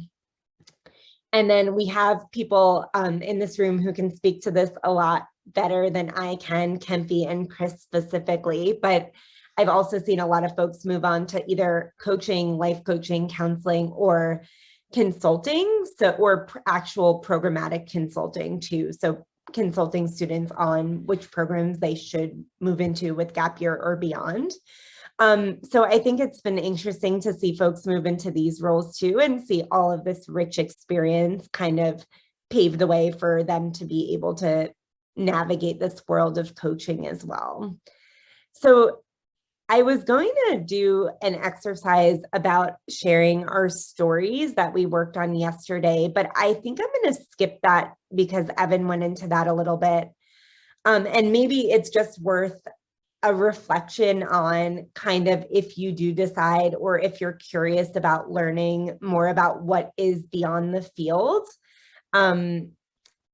think about the fields or the spaces that have appealed to you and sort of the narrative that you formed yesterday about yourself and kind of the roles and the values that you really hold close and what that might look like moving forward. And this is obviously not meant to be something that you decide today or tomorrow or maybe in the next few weeks, but rather something that you can kind of just hold in the back of your head moving forward if or when you decide to leave the industry. I think another note is that a big part of this group and the formation of this group, and Kai, feel free to jump in here if you have more to say about this, but is to kind of generate resources and crowdsourcing and ways to make this jump more accessible to people and not feel quite as intimidating. So if you have any ideas on ways that we can more tangibly do that, that's not just reflection, but that looks more like networking and that looks more like actual asks, we want to hear about that, and we want to be able to better create those resources moving forward. Because if you're like me and you're like, how can I go from working in India for 6 months to going to medical school with what I have on my plate and not being settled in the US and all of these things, it's kind of a scary and crazy world to navigate. So that's why we're here and that's why we exist. I'll just jump in for a second. I think, yeah, like these transitions, these pivot points can be really, really challenging. I think with this stuff, like going beyond, transitioning into another industry, one of the things I always thought would be really amazing to have is like this, you think about like the skill bubbles that we had before, and then something like beyond that, looking at, if you resonate with one of those particular areas, then like all these different industries, all these different careers that you could get into that like really tap into the specific skill sets to be able to like help you basically like follow that passion. So if you can identify your passion based on a couple of different skill sets, then like these are different jobs, these are different industries that really revolve around that. So yeah, I think that's something that I've always wanted, basically, is to try to figure that out. So if we could create that in some way, that'd be awesome. So Chris posed the hot topic question: to go to grad school or not to go to grad school. I'll tell my personal story just in terms of, I always felt like I was learning in the field. Like I was learning from the communities I was working with. I was learning from working with students.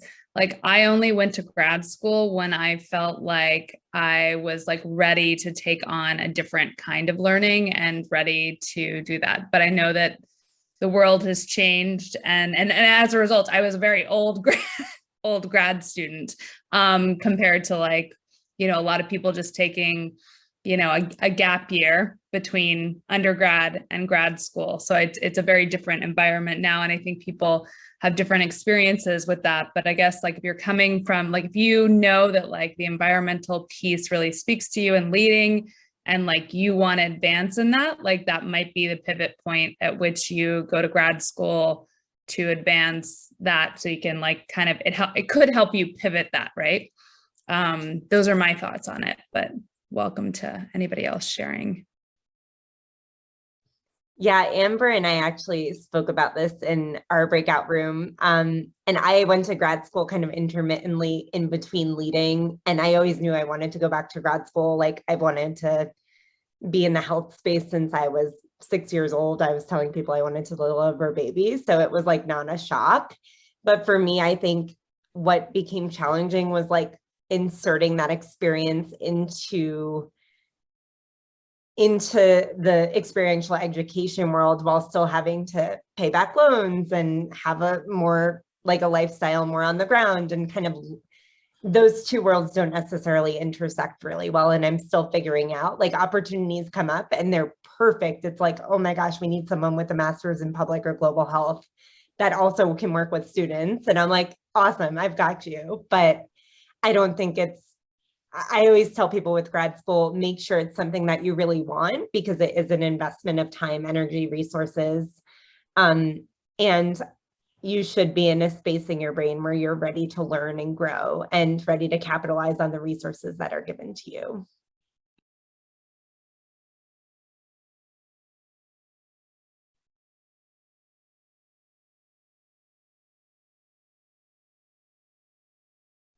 Any other thoughts or comments on kind of this going beyond before Kempie and I dive into our final session?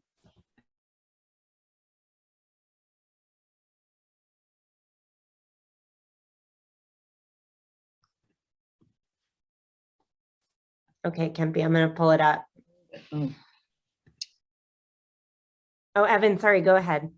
I was going to end the job part of the summit by asking, is anybody looking for a new opportunity right now, I guess?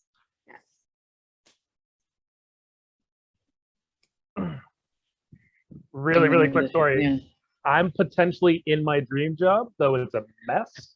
And so you can always find potentially your favorite thing. So I'm working with coaches. I'm potentially starting as a part of a startup. I'm not getting paid. Like, it's just an absolute nightmare of like, I found that thing I wanted, but then it's not what I thought it would be. So always keeping that opportunity open. So even if you are in a job that you like, knowing that that other shoe might drop. And so like, that's why I love resourcing like this. It's like, this whole conversation, I was like, I think I'm in my dream job, but I might not be. And maybe I should like kind of network and talk to some folks. So I just wanted to plant that seed for, if anyone's interested in digital wellness space, I'm hiring. What are other people looking for? Those who are looking. Yeah, I'm full-time instructing with students, like / program managing. And I've been doing that for pretty much 5 years in a row. And like, once I got a full-time job doing it, I kind of hit that certain level of like security of not bouncing around so much. But now starting to shift in that other phase, I guess, a little bit, where thinking about maybe exploring marketing as an option, because it still has a lot of elements that I love about the industry and might be a little bit more friendly on the body and like emotionally. So that's where my brain is at. And yeah, it can be a little intimidating. Like, I haven't had any marketing jobs, but I feel like within the industry is probably where I'd want to have that initial experience. So that's where I'm at. Awesome, thanks, Dan. Yeah, and so like trying to like potentially transition into something within a similar company, but in more of a marketing role. Cool. Yeah, same company. Yeah, that's what I'm looking at. I think I know 2 companies that are looking for some social media people in the travel space, so I'll send your way.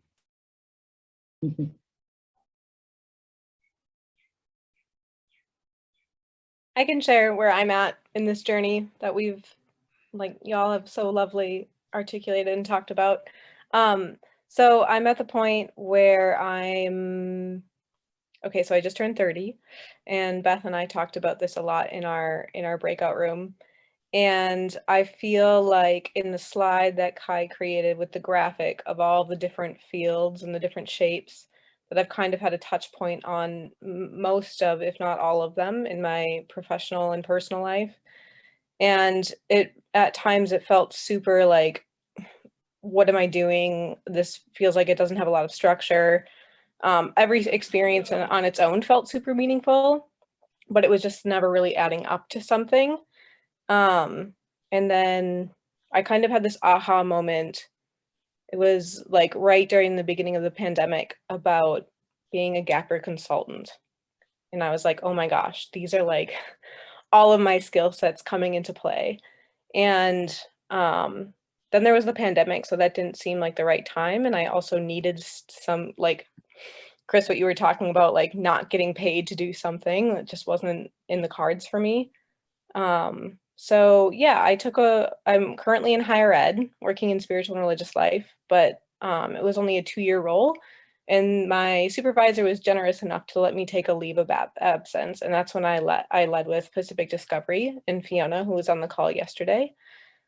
And that was quite a strategic move for me, because in order to like best consult with future students and clients, I really wanted to like vet these organizations and to say like wholeheartedly, like, yes, this would be a good match for this type of person.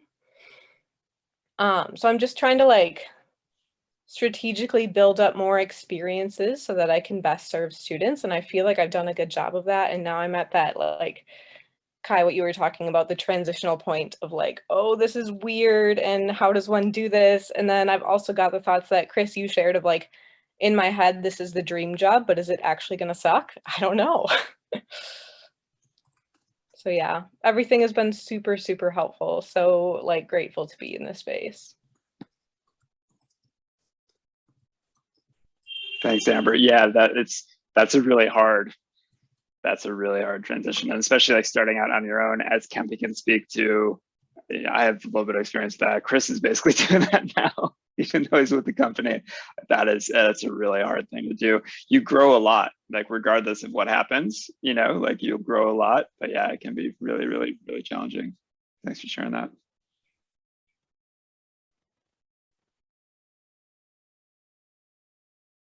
I'm on a massive job hunt right now, actually. Some of you know.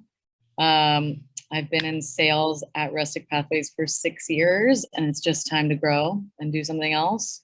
So I've applied to a few partnership director positions at other companies, waiting to hear back. And then I'm also really curious about adult travel all of a sudden. I'm really curious. There's people doing cool stuff in that space, like really focusing on diversity abroad for adults, or focusing on like, there's one company that's all about like women in travel who usually like to travel alone, but want to do group travel, like very niche there.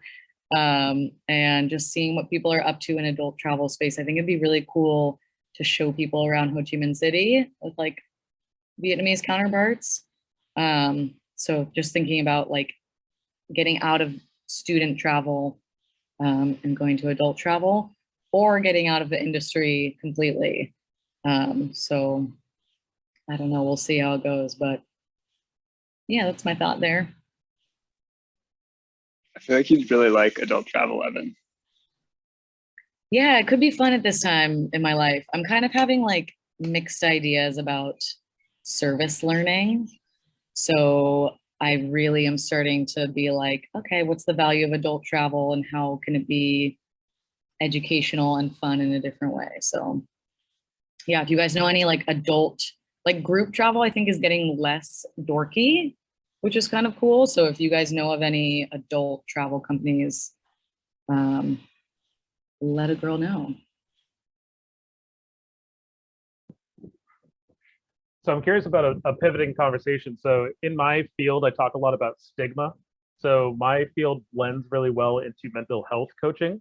And so the concept of seeking out a coach, seeking out help, rather than feeling like you need to rely on your parents for money or talk to your family and friends and keep things in your inner circle, how to utilize what Evan just shared about networking and how to utilize different things that are available to you and help you recognize you're in this great big bubble. But like I just shared in the chat, like I have professional ADHD. I have ADHD in normal life too, but like I keep thinking about, well, what if something's better? Like, how come I'm 34 and still single and doing this? Like, I'm a catch. What the hell?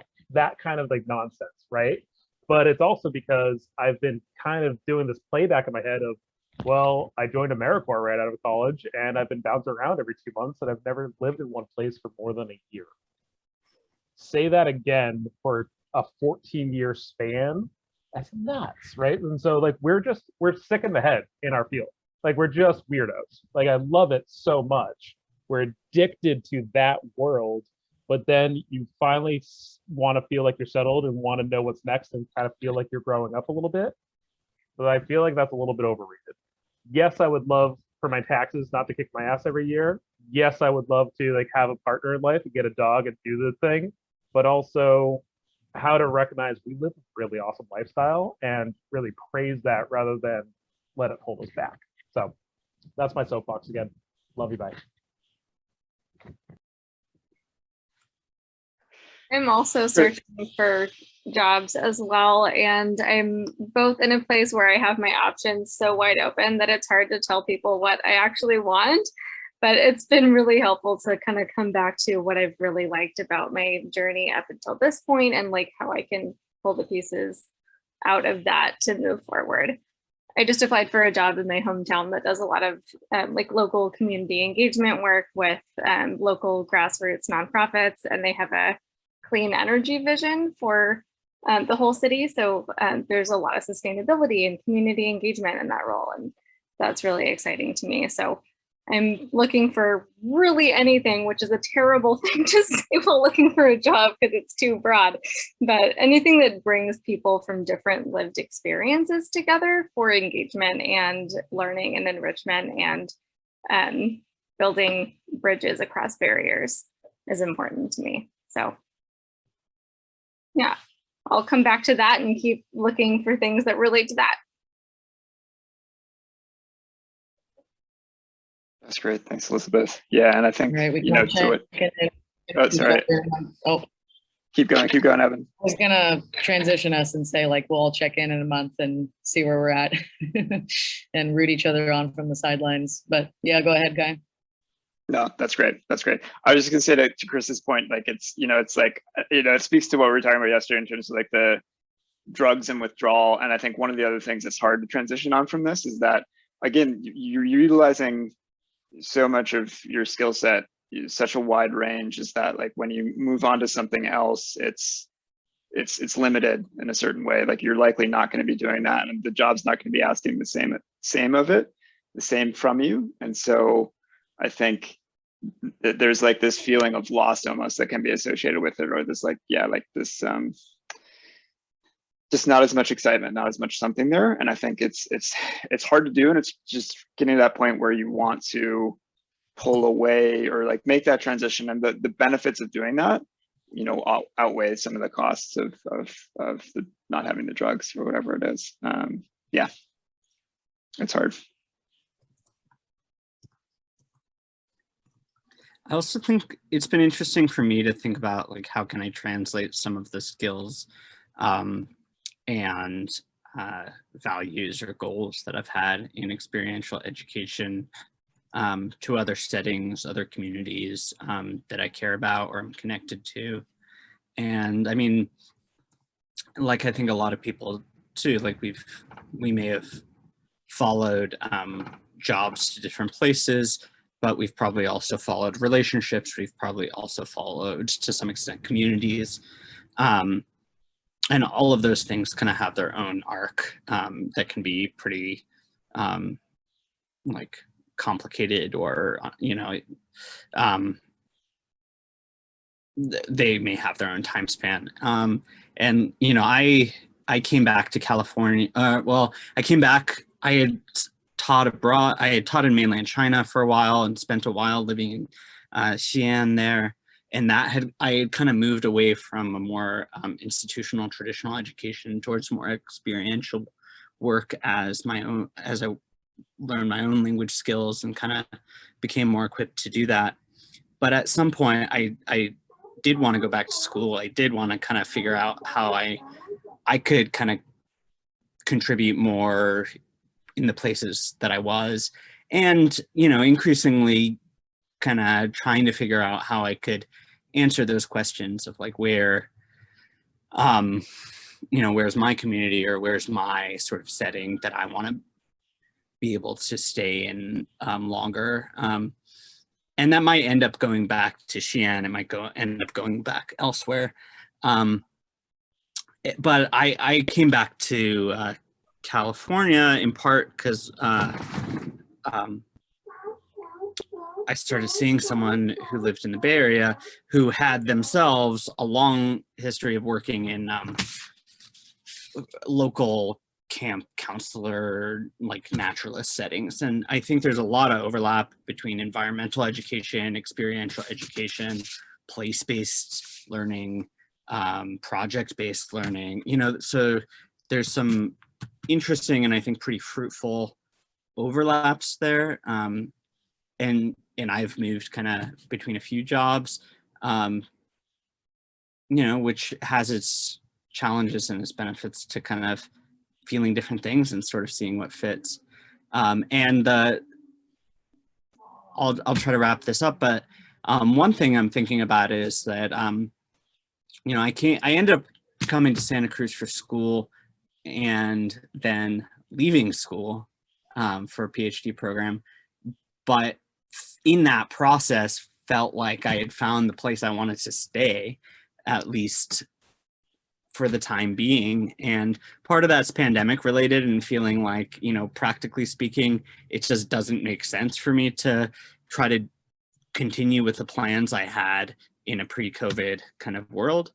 But also thinking like, I think there's a lot of interesting work that could be done here or in other places that I've lived. And I think part of what my experiential leadership kind of role taught me was the value of paying attention to place, listening to diverse communities, you know, trying to facilitate relationships. And I think that's something that a lot of us can bring to whatever communities we reside in, especially when it's done in kind of a humble and self-critical way. So, you know, lately, you know, during the pandemic, there's been a lot of mutual aid work going on in the city. I've gotten involved with, you know, political organizing, and it's been interesting to see how some of those skills that you work with small groups in a more directed setting do or don't translate to trying to organize a political project or a campaign or you know, education about a topic or something like that. But in any case, one of the reasons I've settled with this kayaking work and really enjoy it is that it has rewarded me for the process of being interested in where I am and what's going on and what the social history of this place is and what are the creatures and environmental history and how are those things linked. And, you know, that may be hard to find everywhere, but I don't think it's actually impossible to create in other places. And, you know, California has probably more than its share of kind of outdoor environmental ed kind of things. And Santa Cruz is a tourist kind of has a tourist industry. So that also provides some base to operate and make actually a living doing it. But yeah, I've been impressed that, for instance, like Where There Be Dragons, which I worked with for a little bit, you know, has kind of expanded some of its programming, like in North America, in the United States, which I think is interesting for a lot of different ways, including that it can increase participation, sort of equity, and sort of challenge some of the colonial underpinnings of outdoor ed and travel abroad and stuff like that. So anyway, I'll stop there. But I just want to encourage people to think both about making a living and a livelihood and about building whatever kind of communities that they can where they are, and accept that, this may be a period in a broader sense where we are a little less mobile, and that might not be a bad thing. So, yeah. Awesome. Yeah, thanks, Abby. It's good to hear a little bit more of your story. It's really nice to hear. And yeah, like it's been, over the past couple of years, I've been definitely the least mobile that I've ever been, and it's been really nice in a lot of ways. Kempie, were you going to say something? Oh no, I was going to thank Avi as well. I thought that was really, that added a lot of value to our conversation. So thank you. Yeah. Awesome. Do we want to, Beth and Kempie, do you want to wrap us up? Yeah, I'm feeling like it's funny right now. I know that we had marketed to so many folks, but right now I'm feeling pretty grateful for such an intimate conversation. So thank you all for being here. Totally. Okay, so our last session, oh man, okay.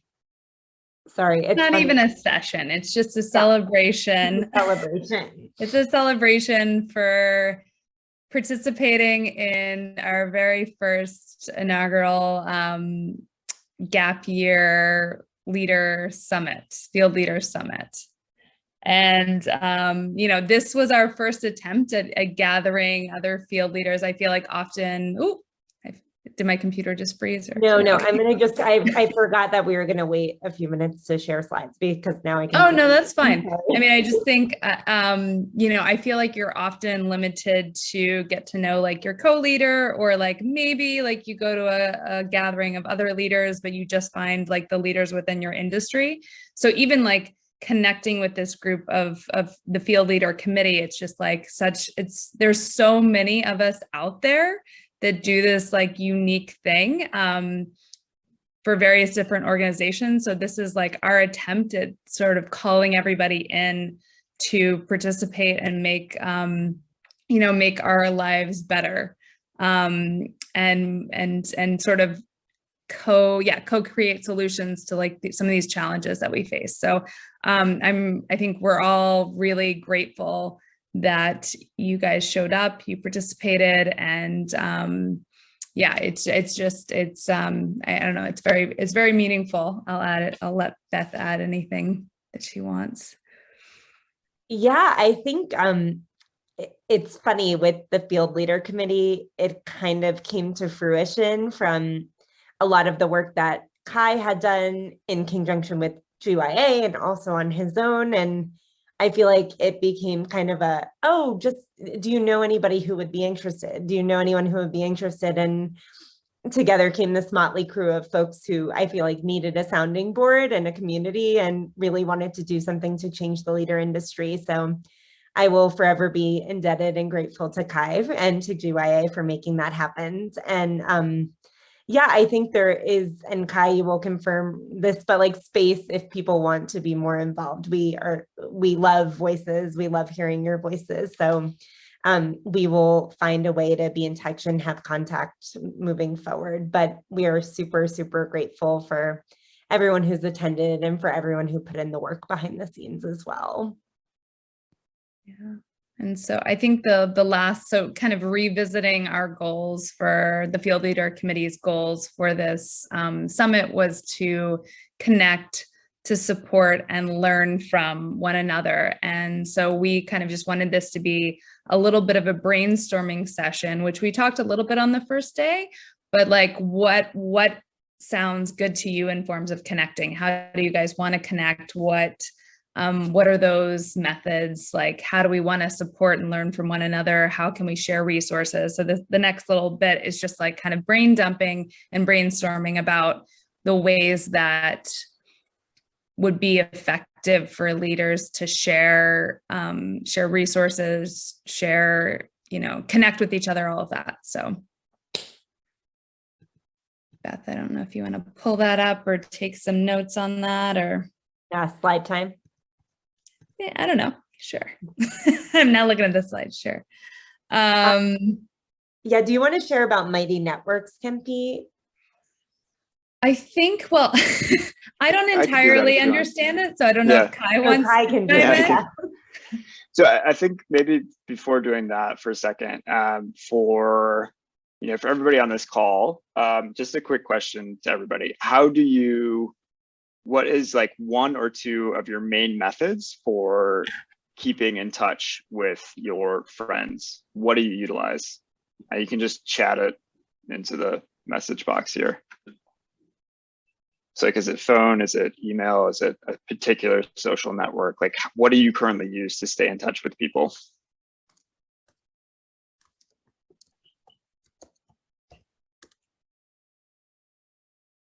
So I'm seeing Instagram, WhatsApp. And do you use you like messaging on Instagram? Or just like more, yeah, like personal messages or photos or? Personal, like DMing, you mean? Yeah. Yeah, like I don't know. Actually, Instagram is an amazing way to keep in contact with people, especially my friends who live all over the world, because they'll post like they're in a place, and then you're like, oh, hey, how's it going? Slack, Facebook, email, classic phone call. Yeah, Facebook. We use Facebook Chris a only lot connects with people using GIFs. Okay, cool. Awesome. I think that's, yeah. So, I mean, like really what we're trying to do is figure out, LinkedIn. we want to be able to connect people, and we want to be able to connect people in a way that is useful and easy and it works, and so we're trying to figure out ways to be able to do that. And so I guess that will be one thing that maybe we'll post to you guys or the larger group that registered as well. After this is sort of like, what is your preferred means of communication? So I'm gonna share my screen really quick.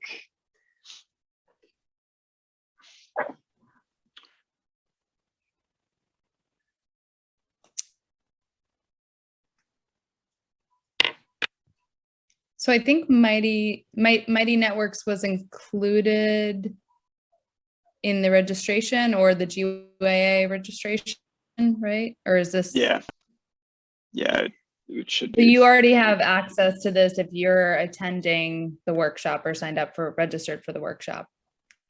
So yeah, so Mighty Networks is another social network. It's sort of like combining Facebook with a website or like Facebook with a blog type of thing. So it's got a bit more functionality to it.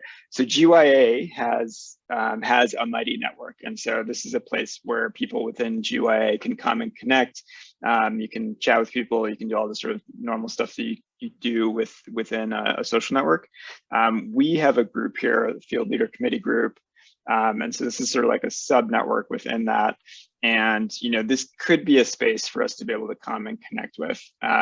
One of the really cool things about this is that you have members in here, and then you can sort by people that are near you.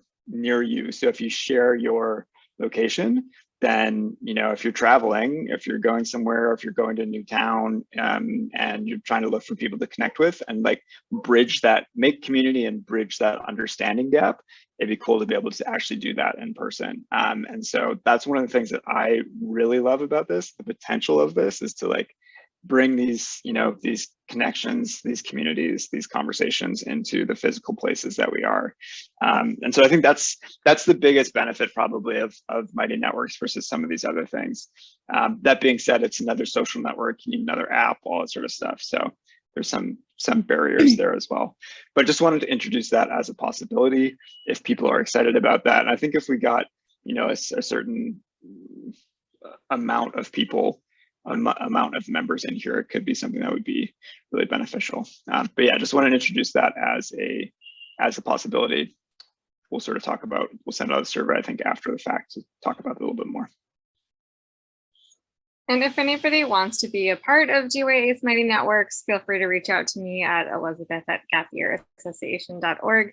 It's one of the many benefits of being a Gap Year Association member. And we do have affordable rates for that for field leaders. So feel free to reach out. Awesome. And yeah, so I guess in terms of like supporting and learning from one another, like some of the ideas that have been thrown around in the summit around like sharing resources, like whether you want to share like really powerful, you know, lesson plans or curriculum on teaching about privilege, or you want to share like self-care resources for leaders, or like, you know, what type of, I'm not sure what forum this would be in, but like the idea would be that people like our community would contribute it. So it wouldn't be like the field leader committee just like putting resources in there, but like we all would be like contributing what we're interested in contributing. So yeah, I don't know if people have more ideas about that, what like forums work for them, or like what they would like to see or contribute to. We even talked about like spaces to share stories, like whether it would be like a podcast or like a blog that you could share your story so that like, you know, aspiring leaders could read it or other leaders could read it. I know I actually did my why am I blanking on it? The thing I wrote in grad school. What do we call that? Long paper thingy. Yes, long paper thing on like international educators and the way they facilitate transformative learning. And yeah, my education's really paying off at this moment. And I got to interview like 30 leaders who've done this work for a different amount of time. And it was like amazing just to hear their stories. So just a space for that, I think could be really beneficial too. But yeah, ideas.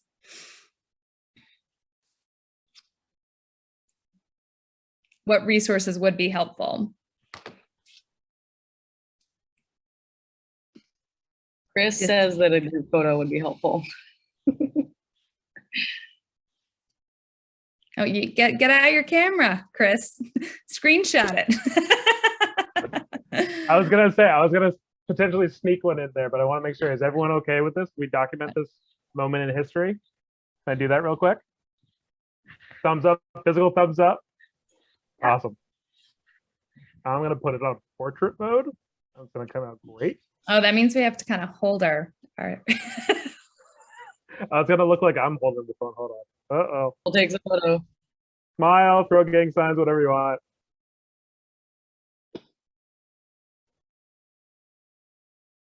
Yikes. all right. Frostbite. We should have a GYA sign. I don't know how to twist my fingers like that. But like, Yeah. Why? Okay.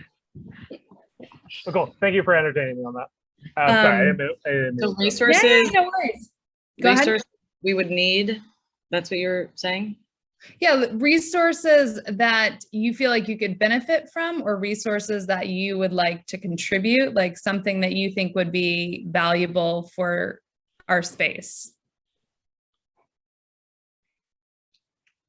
Yeah, I'll shoot. It's not very helpful because you already mentioned it, but just like a living forum where we can all just communicate with each other in a central location. So whether that's Mighty Ducks or a Facebook group or an email thread, like I think just a central place to congregate and like share ideas. Yeah. Yeah, I think that's great.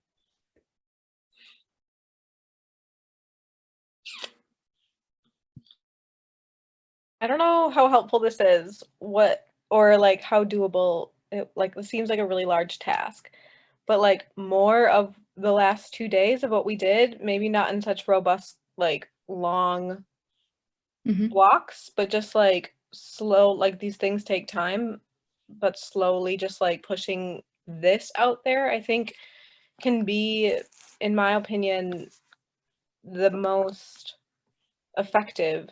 Because you're like in person as much as we can be remotely, and just like the organic way conversations go. But yeah, I realize that's a lot of work, so I don't know how y'all feel like about a that. virtual like evening, like more of the content in terms of like, oh, like more stuff on like the industry and transitioning into like advancing or transitioning, or like more just like, or like a themed conversation night where it's just like an hour or two, something like that. I think the latter, yeah, what you just Yeah, said. okay. But anything could go. And I like, as I understand the GYA committees, like, would just because you'd be like putting on something like this, would that mean folks would need to be a member, or would, like, I don't know who it would get like pushed out towards, but I think just like video connection is really nice. Mhm. Okay. Evan, are you taking notes? And you're, yeah, important notes. Do you want me to take notes? No, I got it. Okay. I'm on it. Amber, you mean about us, right? Or do you mean anybody in the field? As like the target on the audience of said Yeah, video you said calls? like having shorter meets or workshops. I mean, like leaders in the field, yeah, like trying to Okay. push it out. I didn't, yeah, cool. And I know something mentioned earlier was like the job, like kind of a job space where people could post, like, you know, you might hear about something on like the Dragons Facebook group, and then you could like post it somewhere where it would be more accessible than just to Dragons alumni and leaders. Like, is that something that's still of interest? I mean, I guess it would require people to input that stuff, but it would just be a space to put, whether it's seasonal work, like full-time work, whatever that's of interest. Yeah, I mean, I always wish that there was like a big hub of this industry somewhere. And I don't know what that looks like, and I'm sure there kind of is. And Probably not Kai, pointing to you, Kai, but I noticed because yeah. And there must be, like, if people can do research about that, like, are there little field leader groups that are regional? Or, I mean, the whole point of Gap Year Association, right, was to create that network of gap year all over the world. So why don't we have something a little bit more, not inclusive, but broad or something? But then, you know, to create something like that, if it's new, it's quite a role to be like an administrator of a group like that, because you have to read comments and you have to make sure that people are having the right kinds of discussions, and you set rules for the community. So it'd be really cool if somebody was really passionate about connecting people. Who could that possibly be? And like make something like this, but it would be quite a commitment. You could start with Mighty Networks and just bring more leaders into that. Yeah. Or there could be a GYA Facebook group for that. We have one for students.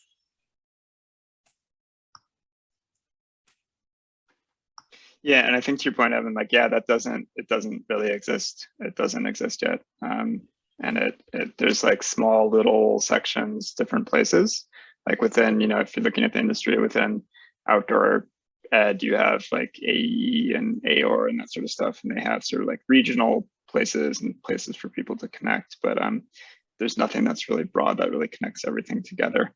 And it's hard for whatever reason. Yeah, it's hard to get that going. It's hard to get that going, but it would be really incredible to be able to have that, because I think that would be incredibly valuable. So if we could get that going, that'd be awesome. I don't know if I'm reading this correctly, so I would love to hear from you guys, but it feels like community is kind of like the biggest thing. And then like, obviously the resources and whatever are like, would be super helpful, but like the connection is, are they equally important? I'm just curious.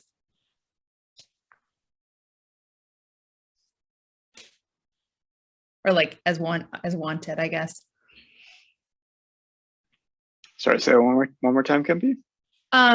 So it sounds like talking about like connecting, like has been like a theme a little bit more in the conversation. So I don't know if that's like just connecting with other leaders. Is that like kind of more of a priority, and like building those like networks of like people that do things like you? Or is it, you know, is it equally important to have like the job search resources or whatever, that type of thing? I'm kind of trying to gauge like what is more important for people, for us, for this community here right now. My take, I think that's a great question. My take is that the community is like a little bit more essential.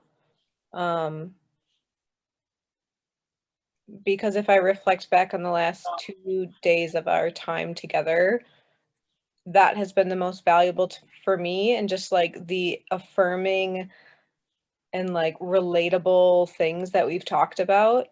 And it's like really motivating to like start there and to like feel in like a safe place, and then like work towards something after that, or like take resources after that. And this is very personal to like my style, so I might just need that. But yeah, and I also don't know, like without a community, can one or can a group really push out resources? Like it's kind of like the egg and the chicken, kind of like one step before the other, in my opinion. Thanks. Yeah, no, that's helpful. Anybody else have thoughts? Well, if you want to push out resources, I manage the GYA newsletter and our blog and the website. So if you want to put resources on that website page or in the newsletter, reach out to me. Great, thanks.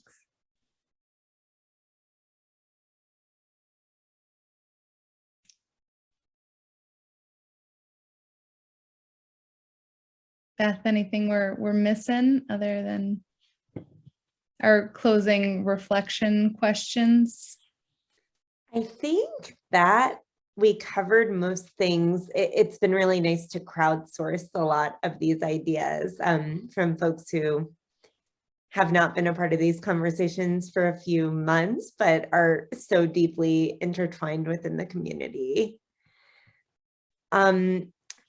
I think our kind of closing questions or reflections are around, as kind of a tangible but not so intimidating tangible, we had an ask to setting intentions. So asking kind of 2 intentions, one about something you'd like to dedicate more energy to in your own world. This might be, if you are a leader in the field going out this summer, making sure you have that morning coffee, or trying to hone in on getting out a job application, or using Evan's template for asking for more informational interviews.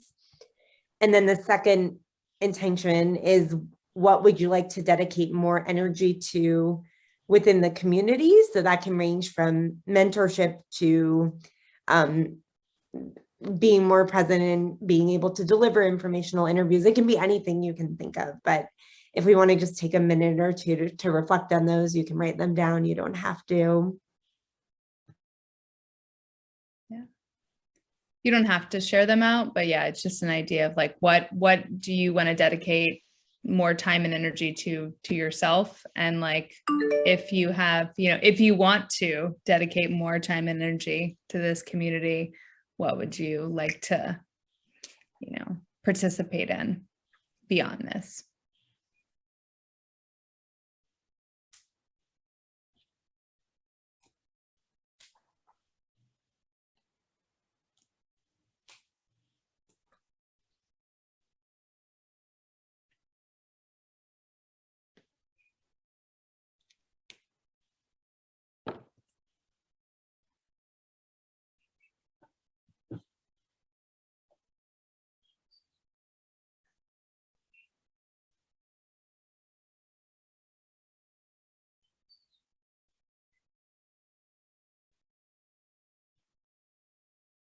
Yeah, if you feel compelled to share out, feel free to pop it in the chat or open a mic.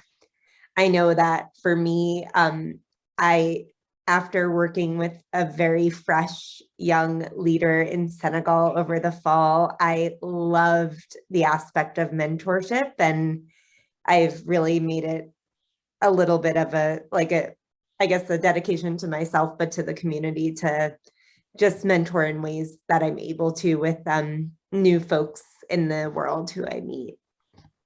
It's super fun to like make people drink coffee and take 5 minutes to themselves.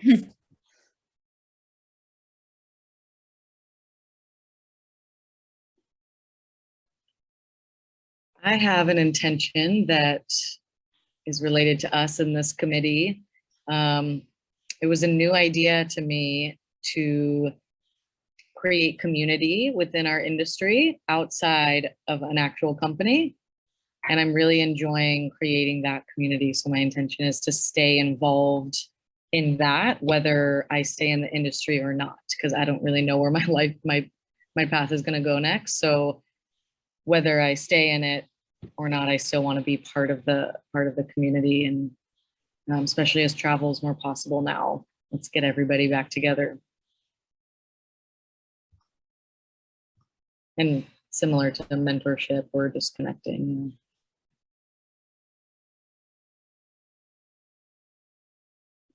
One silly intention is that I want to learn how to like clap and put hearts on my Zoom screen, which I don't know how to do.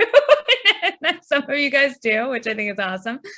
We'll tell you when you're older, Kempie. I don't think it's yeah, great. Because I'm obsessed with That's me. Everybody's doing it now. because I'm obsessed Reaction. with mentorship, I can teach you. Yeah. Oh yes. Welcome to it. I guess, okay, so my intent, yeah, I also would like to offer mentorship and spaces for people to share stories. I don't know what that looks like. When I worked in Indonesia a million years ago, I was on a radio show for like a brief time, and I really enjoyed I haven't dabbled in the podcasting, but I think that would be interesting to talk to other leaders. So that's something that I'd like to explore more. Yeah, and personal intention, self-care, continually like self-care. I used to be so good at like journaling, and I've dropped that, and I really would like to return to like a morning journal. So that has nothing to do with anything. Except for that's how I need to take care of myself and process.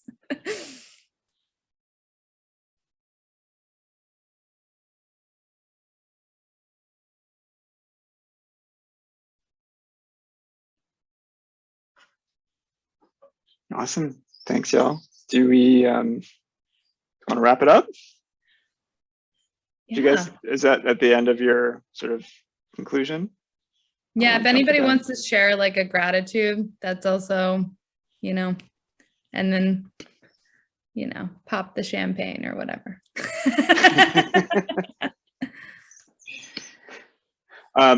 Maybe I'll just start. I was just gonna say, like, thanks again to everybody, like all the Field Leader Committee, GYA, for helping put this on, for you guys for being here. It's been like, this is nice, right? I think Amber spoke to that recently, but like, it's just really nice to be able to connect like this, have these conversations, connect with community, and like with people that get it, and really understand and have that shared understanding. So whatever we can do to get more of this, let's do that. I'm excited to try to figure out ways to do that. So yeah. Thanks for all the hard work that clearly went into this. And yeah, it's nice to see something like this that speaks to my own experience. And I think it was shared through Dragon's alum board, but just in general, like bringing people in. And yeah, it's really nice to kind of think about those experiences that are sort of buried back in somewhere in there, and get to know all of you. Yeah, I'm also just gonna jump in there and thank you all for like organizing this. I think it's so needed and like this is my first time being involved with something like this, and it's really refreshing. And so just thank you for putting it on and making it happen. Appreciate it.